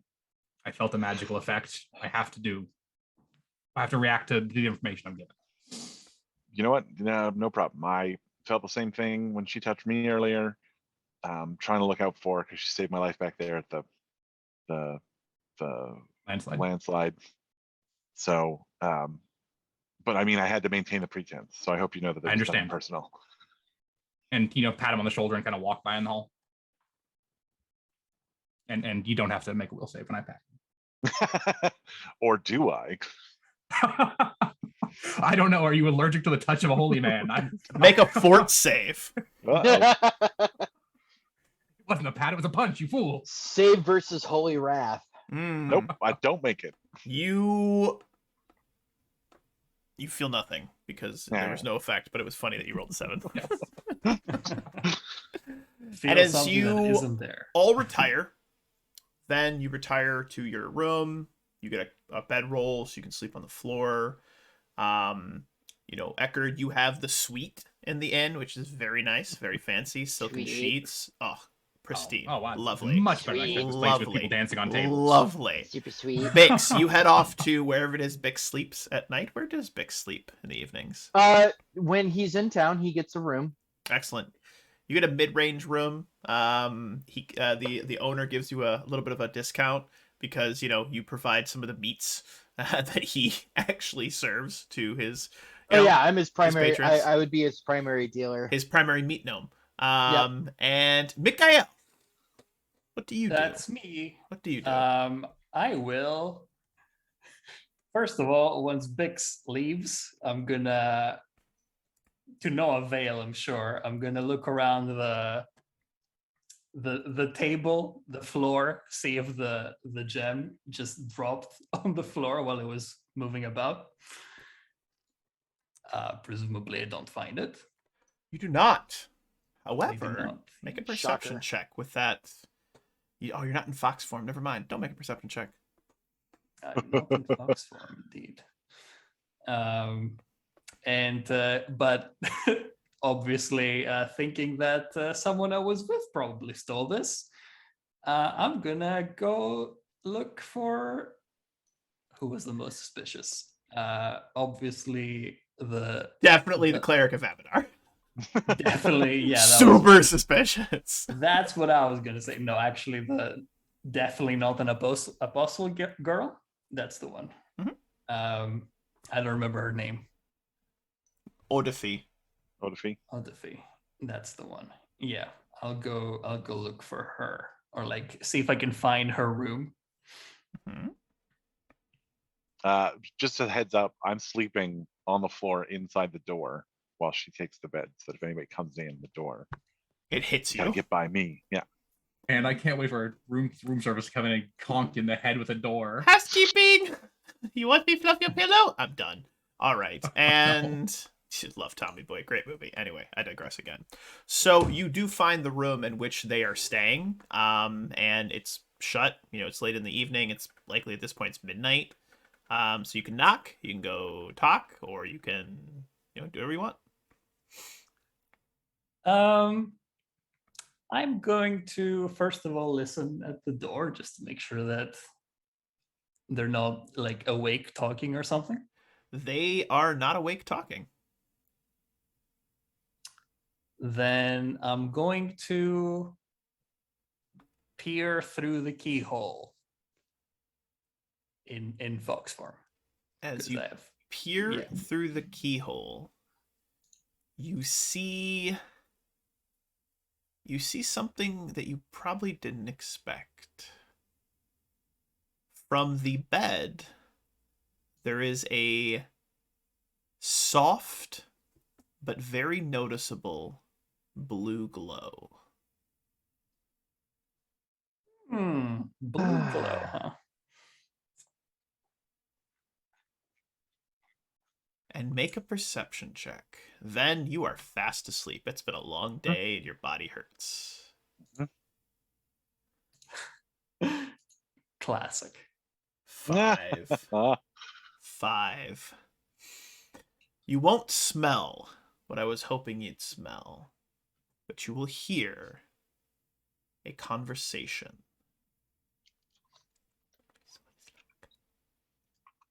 You will not be able to hide from me for long.